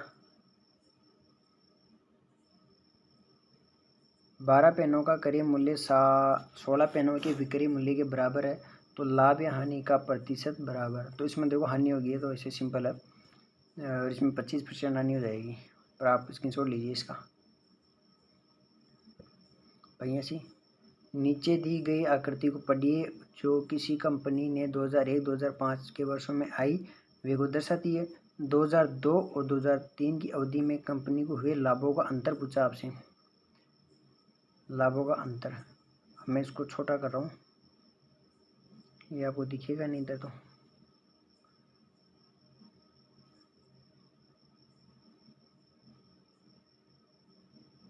देखो ये है, इधर 10-10 का अंतराल है, 10, 20, 30, 40, 50, 60, 70, 80, इस प्रकार से ये 2001, 2002, 3, 4 और 5 है ना। और जो ये लाइनें हैं ना, ये वाली इस प्रकार की, ये है आई की, और जो ये ग्राफ वाला ना, ये वाला, ये है क्या है, ये वे यानी खर्चा। जो गहरी वाली लाइन है वो तो है वे, जो क्रॉस लाइन है वो है आई वाली। तो अब इसका आंसर बताइए, स्क्रीनशॉट लीजिए। और इसके ऑप्शन है ये वाले 8, 10, 12, 14 करोड़। अगला क्वेश्चन फिर मैथ का, डी ऑप्शन है इसका 62 करोड़। नीचे दी गई आकृति को पढ़िए जो किसी कंपनी ने 2001-2005 के वर्षों में हुई आय व व्यय को दर्शाती है। आकृति कहाँ पे, यहाँ पे, चलो इसको आपको बोनस मिल गया, इसमें आकृति नहीं लगाई, कोई छोड़ो। अब आ जाओ हिंदी के, अब आपके बच्चे इसमें हिंदी और इंग्लिश वाले, तो जोश कम नहीं होना चाहिए आपका, है ना। चलिए अगला क्वेश्चन, बहुत ही शानदार और प्यारा सा क्वेश्चन। निम्न शब्दों में संज्ञा शब्द से बना विशेषण छाटिए। संज्ञा से बना विशेषण, कमाऊ, तो ये तो क्रिया हो जाएगी भैया। देखो मैं इनके आंसर फटाफट बताता हूँ, तो ये तो होगा नहीं। ऊपरी ये अवयव हो जाएगा, पेन चल नहीं रहा ढंग से, चलेगा, ये हो जाएगा। ऊपर बाहर वाले जो होते हैं ये अवयव होते हैं। सुगंधित, हाँ ये वाला, ये सही है, इसमें चौथे में जाने की आवश्यकता नहीं है। अगला है कौन सा सुमेलित नहीं है, सुमेलित नहीं है। पहला अनुकूल प्रतिकूल स्थितियों पर पूरा सोच विचार अन्यमनस्क, यानी ये वाक्यांश के लिए एक शब्द है, कौन सा इसमें सुमेलित नहीं है। वह भोजन जो नित्य गरीबों में बांटा जाए, सदाव्रत। रोंगटे खड़े कर देने वाला, लोमशक। बिना पलक झपकाए, निर्निमेष। तो इसमें जो अन्यमनस्क होता है ना, जिसका मन कहीं अन्य लगा हो, वो होता, ये वाला इसमें गलत हो जाएगा। ओके, अगला है शुद्ध वाक्य है। क्या पूछा है? शुद्ध वाक्य। शुद्ध शुद्ध बताना आपको। इसको थोड़ा हटाते हैं इधर से। प्रधानमंत्री ने देश का धुआंधार दौरा किया। धुआंधार, क्या बात है। पानी पीकर जात पूछना निरर्थक है। ओके। प्रेम करना तलवार की नोक पर चलना है। नोक पर नहीं, धार पर। यह गलत है। कुसंगति से उसके तन पर कालिक पुत गई। ना भाई, गलत है। तो ये इसमें ये हो जाएगा, पानी पीकर जात पूछना निरर्थक है। ये जो 10th वाली किताब थी ना, उसमें हमने करवाया, उसमें है ये वाला। अगला है कौन सा मुहावरे का सही अर्थ नहीं है? सही नहीं है, सही नहीं है। ओके। फटे हाल होना, बहुत गरीब होना। ओके। ट्रक का सा जवाब देना, साफ मना कर देना। घर बसाना, विवाह करना। पेट पर लात मारना, भयंकर चोट पहुंचाना। ना, ये गलत है। पेट पर लात मारना है कि जो अपनी आजीविका होती है ना, उसको ठुकरा देना। तो ये वाला सही है, ये सही है, ये सही है, ये गलत हो जाएगा इसमें। आप भी आंसर देती रहिए इसका। पूर्ण भूतकाल से संबंधित वाक्य है, तो जो काल वाले क्वेश्चन आ गए इसमें। काल में जो भूत के प्रकार है ना, 8 7 है जितने, उनका क्वेश्चन है। पूर्ण भूतकाल। पूर्ण भूतकाल का अर्थ जो क्रिया, मतलब भूत में पास्ट में जो काम पूरा हो चुका हो। वह अपने दोस्तों के साथ खेलने गया, तो गया है अभी, ये वाला तो नहीं है, ख़त्म नहीं हुआ। वह घर जा रहा था ना। सावधानी से चलते तो दुर्घटना नहीं होती। ओके, 1 मिनट रुकते हैं। मैं आवश्यक कार्य से जयपुर गया था। ये वाला सही है इसमें, था वाला है ना। अगला है किस विकल्प में सकर्मक क्रिया नहीं है? सकर्मक क्रिया वो होती है जिसके साथ जैसे कोई कर्ता भी हो, है ना, और उसके साथ कर्म भी हो, वो होती है सकर्मक। और अकर्मक में कर्म नहीं होता, केवल कर्ता ही होता है। तो बनाना, ओके, सकर्मक क्रिया नहीं है, यानी कि उसने अकर्मक क्रिया पूछी है। कौन सी अकर्मक क्रिया है ना? बनाना, पीना, बचना, खाना। बताओ क्या आंसर होगा इसका? तो इसमें देखो, ये पीना तो सकर्मक है, पानी पीना, खाना खाना, ये भी ठीक है। अब बनाना या बचना में से दोनों में से एक होगा, बताओ कौन सा होगा? मेरे को ये बचना लग रहा है, बचना। कि बनाना, क्या बनाना, क्या का आंसर आ रहा है तो सकर्मक है, ये बचना हो जाएगा इसका आंसर। फिर है हम किसी का कुछ नहीं बिगाड़ सकते वाक्य के लिए सर्वनाम का सही क्रमांक बताइए। यानी कि इसमें आपको सर्वनाम बताना है कि कौन सा इसमें सही सर्वनाम है। इसको थोड़ा ऊपर ले जाता हूँ। सही क्रमांक आपको बताना है कौन सा सही है। हम किसी का कुछ नहीं बिगाड़ सकते, किसी का। अभी किसी शब्द को पकड़ ले तो इसमें कुछ निश्चय नहीं है, तो निश्चय सर्वनाम हो जाएगा, ये आसान है। अगला है निम्न में से किस विकल्प में कुपसर्ग का प्रयोग नहीं हुआ है? कुपसर्ग किसमें नहीं है बताओ? कुख्यात, कुमार्ग, कुसुम, कुमति। प्रश्न क्या है? कु किसमें नहीं है? ये आपके लिए छोड़ देता हूँ मैं, तब तक पानी पी लेता हूँ।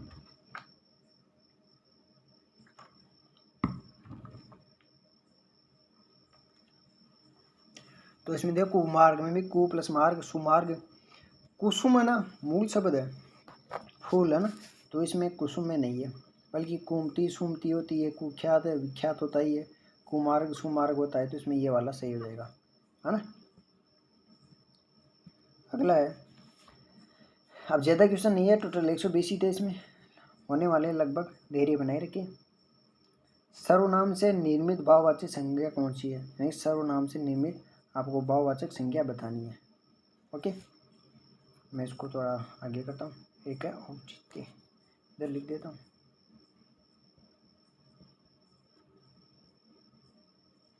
कायरता, तो कायरता तो ठीक है, ओके। और ईर्ष्या, ठीक है, ये भी भाववाचक है।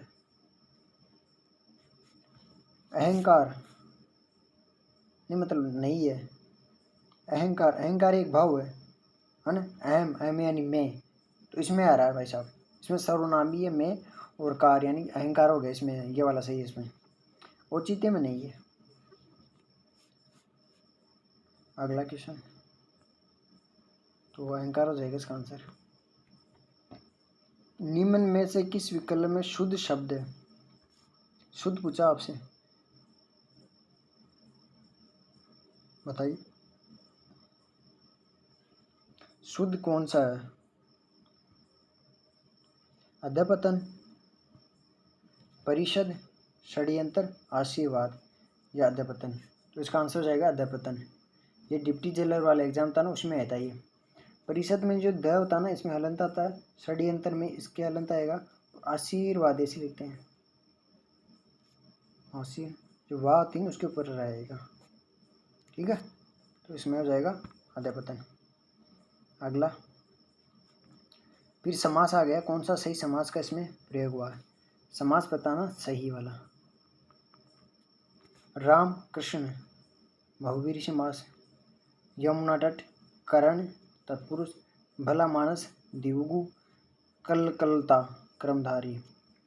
तो इसमें देखो राम या कृष्ण, ये बहुवीरी नहीं होगा, ये द्वंद्व वाला हो जाएगा।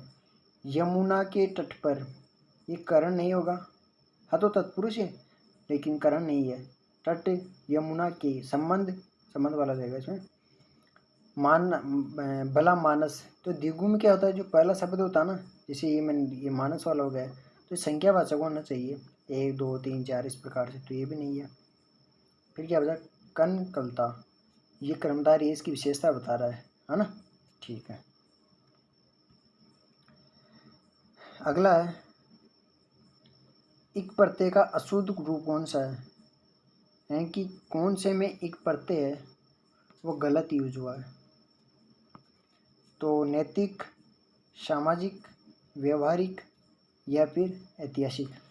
तो इसमें देखो नीति प्लस इक नैतिक सही है, समाज प्लस इक सामाजिक सही है, इतिहास प्लस इक ऐतिहासिक सही है, लेकिन ये व्यवहार प्लस इक में व्यवहारिक होना चाहिए, यह होना चाहिए, तो ये इसमें गलत हो गया। अगला क्वेश्चन,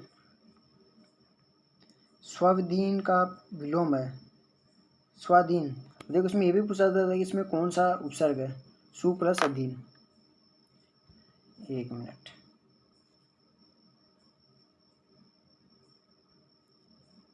स्वाधीन में कौन सा उपसर्ग है, ये भी पूछा जाता है इसमें। तो इसमें जाएगा सु प्लस अधीन। अब अधीन को भी इसमें वो लिखवाता है शुद्ध, इसमें क्या है देखो, अधीन में क्या है, अधि प्लस इन है, अधि प्लस इन, तो ये ई और ई मिल के क्या हो गए, बड़े ई हो गए, तो इसमें ये याद रखना। और स्वाधीन में स्व प्लस अधीन, ये संधि हो जाएगी इसमें। अब इसमें ये पूछा है कि इसका विलोम पूछा है आपको। स्वाधीन यानी कि अपने अधीन, और पराधीन पर का अर्थ होता है दूसरा, इस प्रकार अर्थ होता है दूसरा, यानी कि अन्य, मतलब अन्य के संदर्भ में, तो इसका हो जाएगा पराधीन। स्वतंत्र आए तो परतंत्र हो जाएगा उसका, स्वतंत्र का परतंत्र, और अधीन को अनाधीन हो जाएगा। क्यों? क्योंकि इसमें मैंने अन्य उपसर्ग जोड़ दिया, और गुलाम का आज़ादी। ओके, फिर 99, निम्नलिखित में कौन सा शब्द विद्युत का पर्यायवाची नहीं है? यानी कि लाइट का पर्यायवाची पूछा आपसे, इसमें कौन सा नहीं है? तो ये रहा आपके सामने ऑप्शन कंप्यूटर स्क्रीन पर आपकी, यहाँ लिख देता हूँ क्या पूछा, विद्युत का नहीं है। तो आपको पता है चपला होती है, कोदंड तो भाई साहब धनुष को होता ही है, गलत हो गया इसमें, कोदंड क्या होता है, धनुष का होता है। और तड़ित भी होती है, सौदामिनी भी होती है, धनुष नहीं होता है ना। अगला है, अब आगे इसमें इंग्लिश के कुछ पारिभाषिक शब्दावली वाली। तो डेपुटेशन का सही अर्थ क्या होता है ना, डेपुटेशन का अर्थ होता है प्रतिनियुक्ति वाला। और याचिका होती है पेटिशन, अनुदान होता है ग्रांट, इनके भी लिख देते हैं GRANT, ग्रांट, और पेटिशन यानी याचिका। थोड़ा सही नहीं लिखा गया है। आप समझ लीजिए इसका अर्थ पिटीशन होता है ना। अगला, कार्यालय पत्र की विशेषता नहीं है। तो ये देखिए कौन सी कार्यालय पत्र की विशेषता नहीं है। ऑप्शन है इस प्रकार। प्रश्न है कार्यालय पत्र से संबंधित। कार्यालय पत्र की विशेषता नहीं है। इसमें चिह्नांकन व अनुच्छेद का प्रयोग समुचित किया जाना चाहिए। बिल्कुल सही बात है। कार्यालय पत्र उद्देश्यपूर्ण व शिष्ट भाषा में होना चाहिए। सही भाषा में जो गाली गलौज की हो सही है। ये पत्र समासी व अलंकारिक होनी चाहिए ना। अलंकार तो होते नहीं इसमें, समास अलंकार। सामान्य भाषा हो। ये पत्र संक्षिप्त व प्रभाव उत्पादकता से युक्त होना चाहिए। हाँ, आसान हो तभी तो बता रहे हैं, ये भी सही है। तो इसमें ये वाला गलत हो जाएगा। फिर अगला 102 ज़्यादा क्वेश्चन नहीं है आपके सामने। ज्ञापन से संबंधित कौन सा कथन असंगत है? ज्ञापन का है ना। अब ज्ञापन का अर्थ मैं बताऊँ क्या होता है। इंग्लिश में पूछा हुआ वो बता रहा हूँ, मेमोरेंडम। मेमो है ना, इंग्लिश में पूछा जा सकता है आपसे। ये न तो आदेशात्मक होता है और न ही मित्रतापूर्ण, बल्कि सूचना प्रदान करना इसका मुख्य उद्देश्य होता है। ज्ञापन अन्य पुरुषैली में लिखा जाता है। ओके। ज्ञापन में न तो अभिवादन होता है और न ही अंत में प्रशंसा वाक्य होता है। ज्ञापन में प्रेषिती का नाम, पता व पत्र के दायित्व लिखा जाता है। बताइए इसमें कौन सा गलत है ज्ञापन से संबंधित में?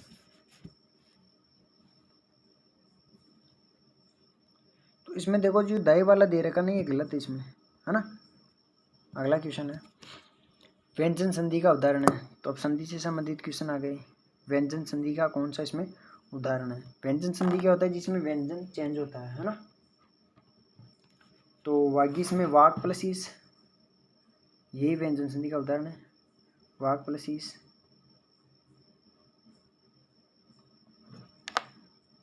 फिर रामावतार में ये दीर्घ हो जाएगी। सरोवर में ना, ये स्वर संधि हो जाएगी सरोवर में। और बहिरंग में भी व्यंजन नहीं है। तो इसका आंसर क्या हो जाएगा? वागीस। वाक प्लस इस का ग तीसरे चरण में, इसमें मतलब तीसरे शब्द में चेंज हो गया इसलिए। फिर है तत्सम शब्द कौन सा है? अब मैं आपको बता दूं, तत्सम शब्द वो होते हैं जो संस्कृत के जो शब्द होते हैं ना, संस्कृत मूल भाषा के, उन्हीं के होते हैं। तो पहला है ओतार, घी, गोदूम, इमली। अब इमली देखो हमारा शब्द तो है नहीं, इमली है विदेशी शब्द।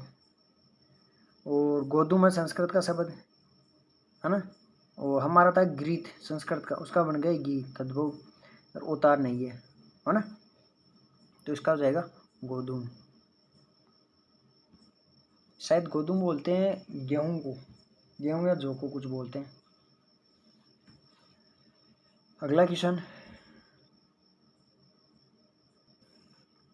निम्नलिखित में कौन सा विशेषण नहीं है? भैया इसमें पूछा आपसे विशेषण नहीं है, कौन सा इसमें विशेषण नहीं है? माधुर्य, मधुर प्लस ये भी है। आदिम, ओके। और दैनिक, दिन प्लस एक, मेरा मामा प्लस एरा। तो बताइए इसमें कौन सा सही नहीं है? तो इसमें जो मैंने माधुर्य आपको कंफ्यूज करने के लिए किया ना, वही इसमें गलत, ये विशेषण नहीं है। बल्कि आदिम, दैनिक, मेरा, ये सब क्या है? विशेषण है। अगला क्वेश्चन, अब आ गए आपके इंग्लिश के क्वेश्चन, जो कि है 120 तक, यानी कि 14 क्वेश्चन। तो इंग्लिश के क्वेश्चन आप देखिए क्या है। He missed opportunity to be successful. आपको इनमें से एक ऑप्शन चूज करना है कि इसमें क्या आएगा। तो इसमें मैं चौथा ऑप्शन लिख देता हूँ, एवरी। बताइए क्या आएगा इसका। He missed opportunity to be successful, है ना। अब देखो इसमें आ रहा है मिस्ड, यानी कि प्रेजेंट है, सॉरी पास्ट वाली। तो इसमें आंसर क्या होगा? मैनी ए या मैनी या एनी या फिर एवरी। इसका आंसर होना चाहिए many. Okay.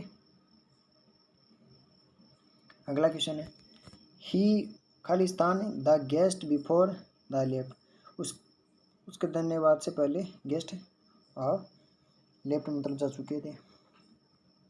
Thanks, thanked, has thanked या फिर हेड, एक है हेड, THNKED। बताइए इसका आंसर क्या होगा।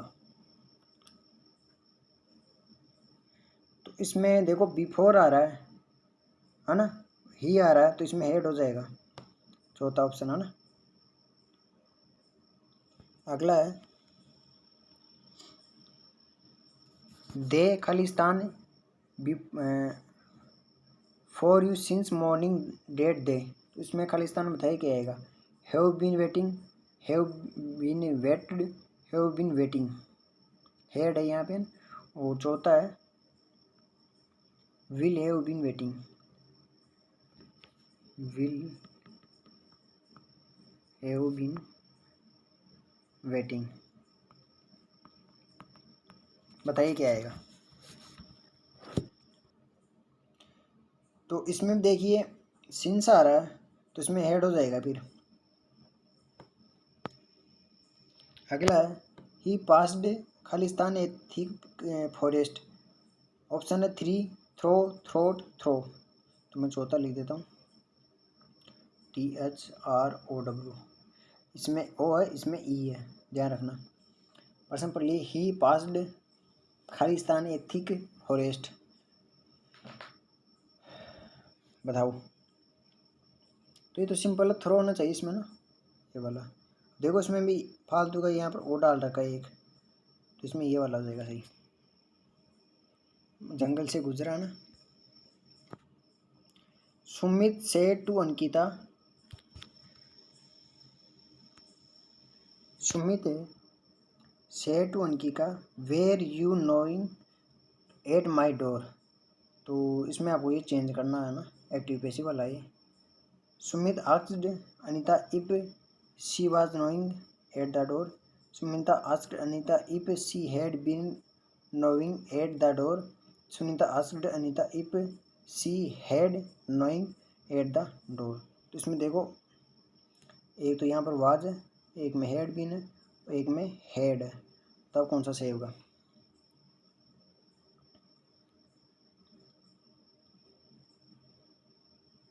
वो चौथा तो रह गया, इफ हेड सी, चौथा हो जाएगा इफ हेड सी, यहाँ पे है ना, इफ हेड, उसके बाद में सी, आगे का कंटिन्यू, इधर का कंटिन्यू। बताओ कौन सा आएगा, पहला, दूसरा, तीसरा। Sumit said to Ankita were you knocking at my door, तो इसका देखो पूछ रही है were you knocking at my door, तो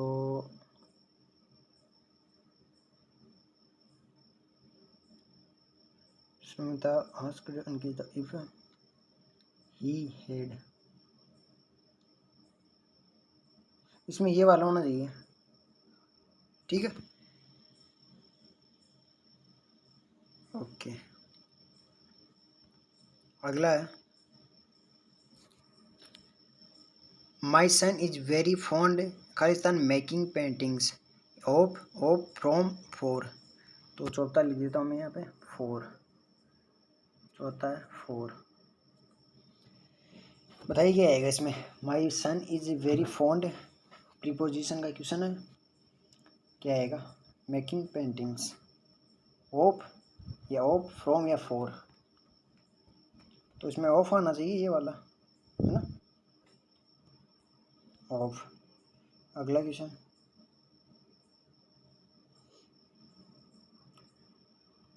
आई never asked you to do, इसको आप इंट्रोगेटिव में चेंज करना है ना, इंट्रोगेटिव में, तो had I asked you, had I asked to do it, to do it. बताइए इसमें क्या आएगा, आई है never asked you to do it, interrogative में चेंज करना आपको, तो तो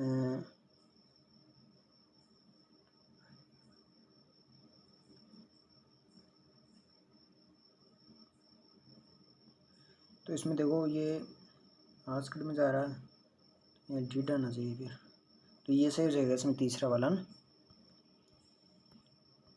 फिर 113 वाला,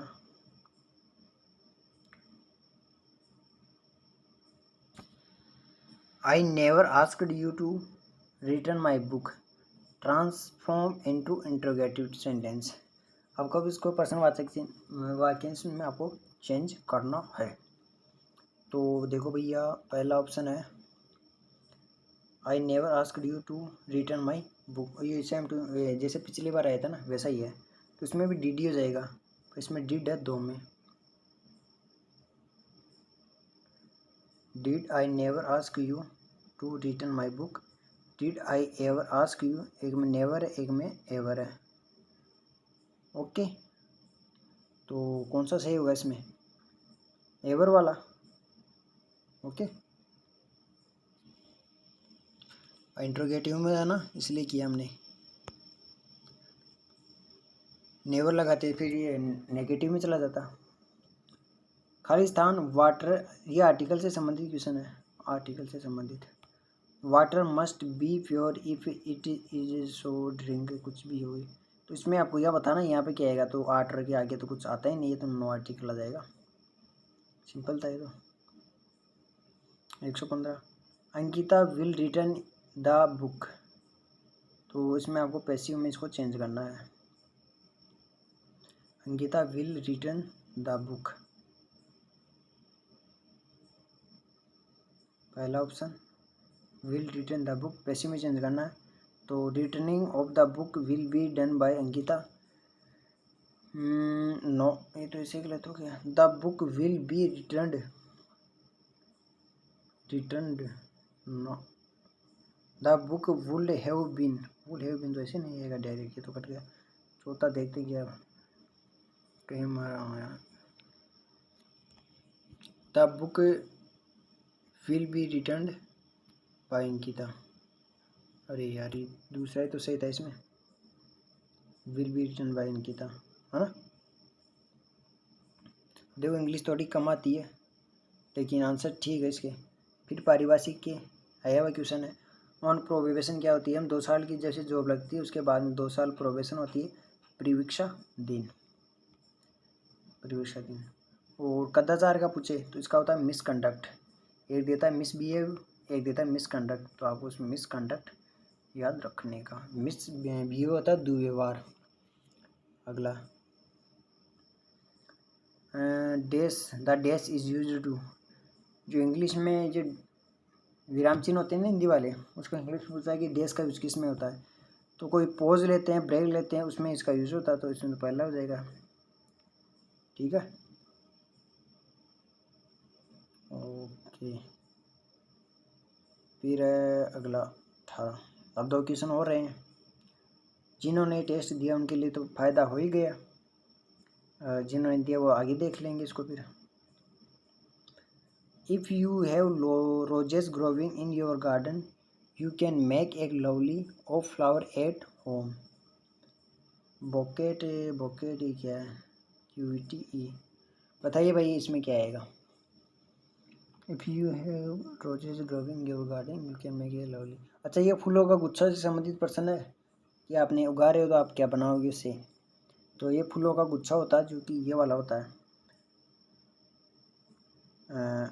एक मिनट होता देख लेते हैं इसका, BOUQUET, हाँ ये वाला सही है इसमें, है ना, इसको बोलते हैं फूलों का गुच्छा, BOUQUET, मैं लिख देता हूँ BOUQUET,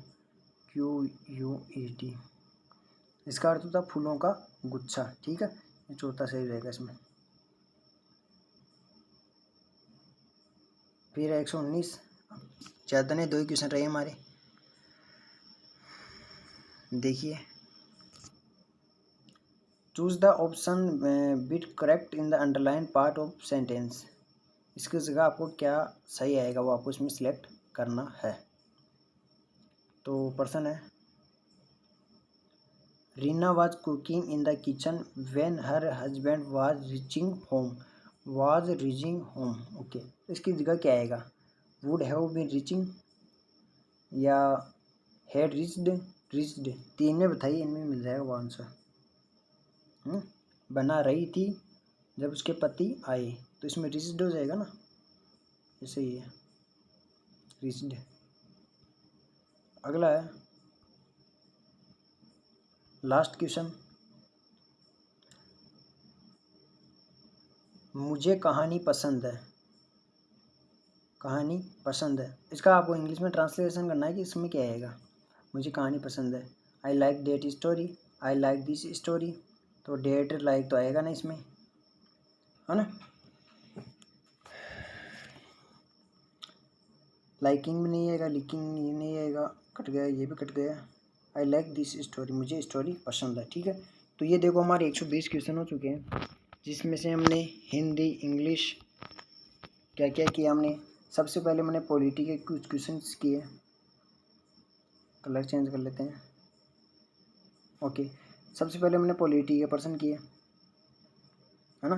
फिर उसके बाद में हमने राजस्थान के कुछ क्वेश्चन किए, जिसमें हिस्ट्री से संबंधित, कल्चर से संबंधित और जियोग्राफी से संबंधित। उसके बाद में हमने कुछ कंप्यूटर के क्वेश्चन किए, कंप्यूटर के क्वेश्चन। फिर हमने मैथ के कुछ क्वेश्चंस किए, और इसमें 2 नंबर पर हमने साइंस के भी क्वेश्चन किए थे। उसके बाद में हमने मैथ के आपको दिया मैंने टेस्ट, और कुछ हमने करंट के किए, बजट के क्वेश्चन किए हमने, और लास्ट में हमने हिंदी और इंग्लिश। तो आपने देखा होगा हमने 1 2 3 4 5 6 7 8 9 10 11 सब्जेक्ट के हमने क्वेश्चंस कर लिए। तो आपका बहुत बहुत धन्यवाद। और इससे संबंधित अन्य भी क्लास आपको यूट्यूब पर मिल ही रही है, तो प्लीज़ इस मेहनत के लिए वीडियो को लाइक कीजिए और चैनल को सब्सक्राइब कीजिए। मिलते हैं अगले किसी नए टॉपिक पर। धन्यवाद, बाय बाय।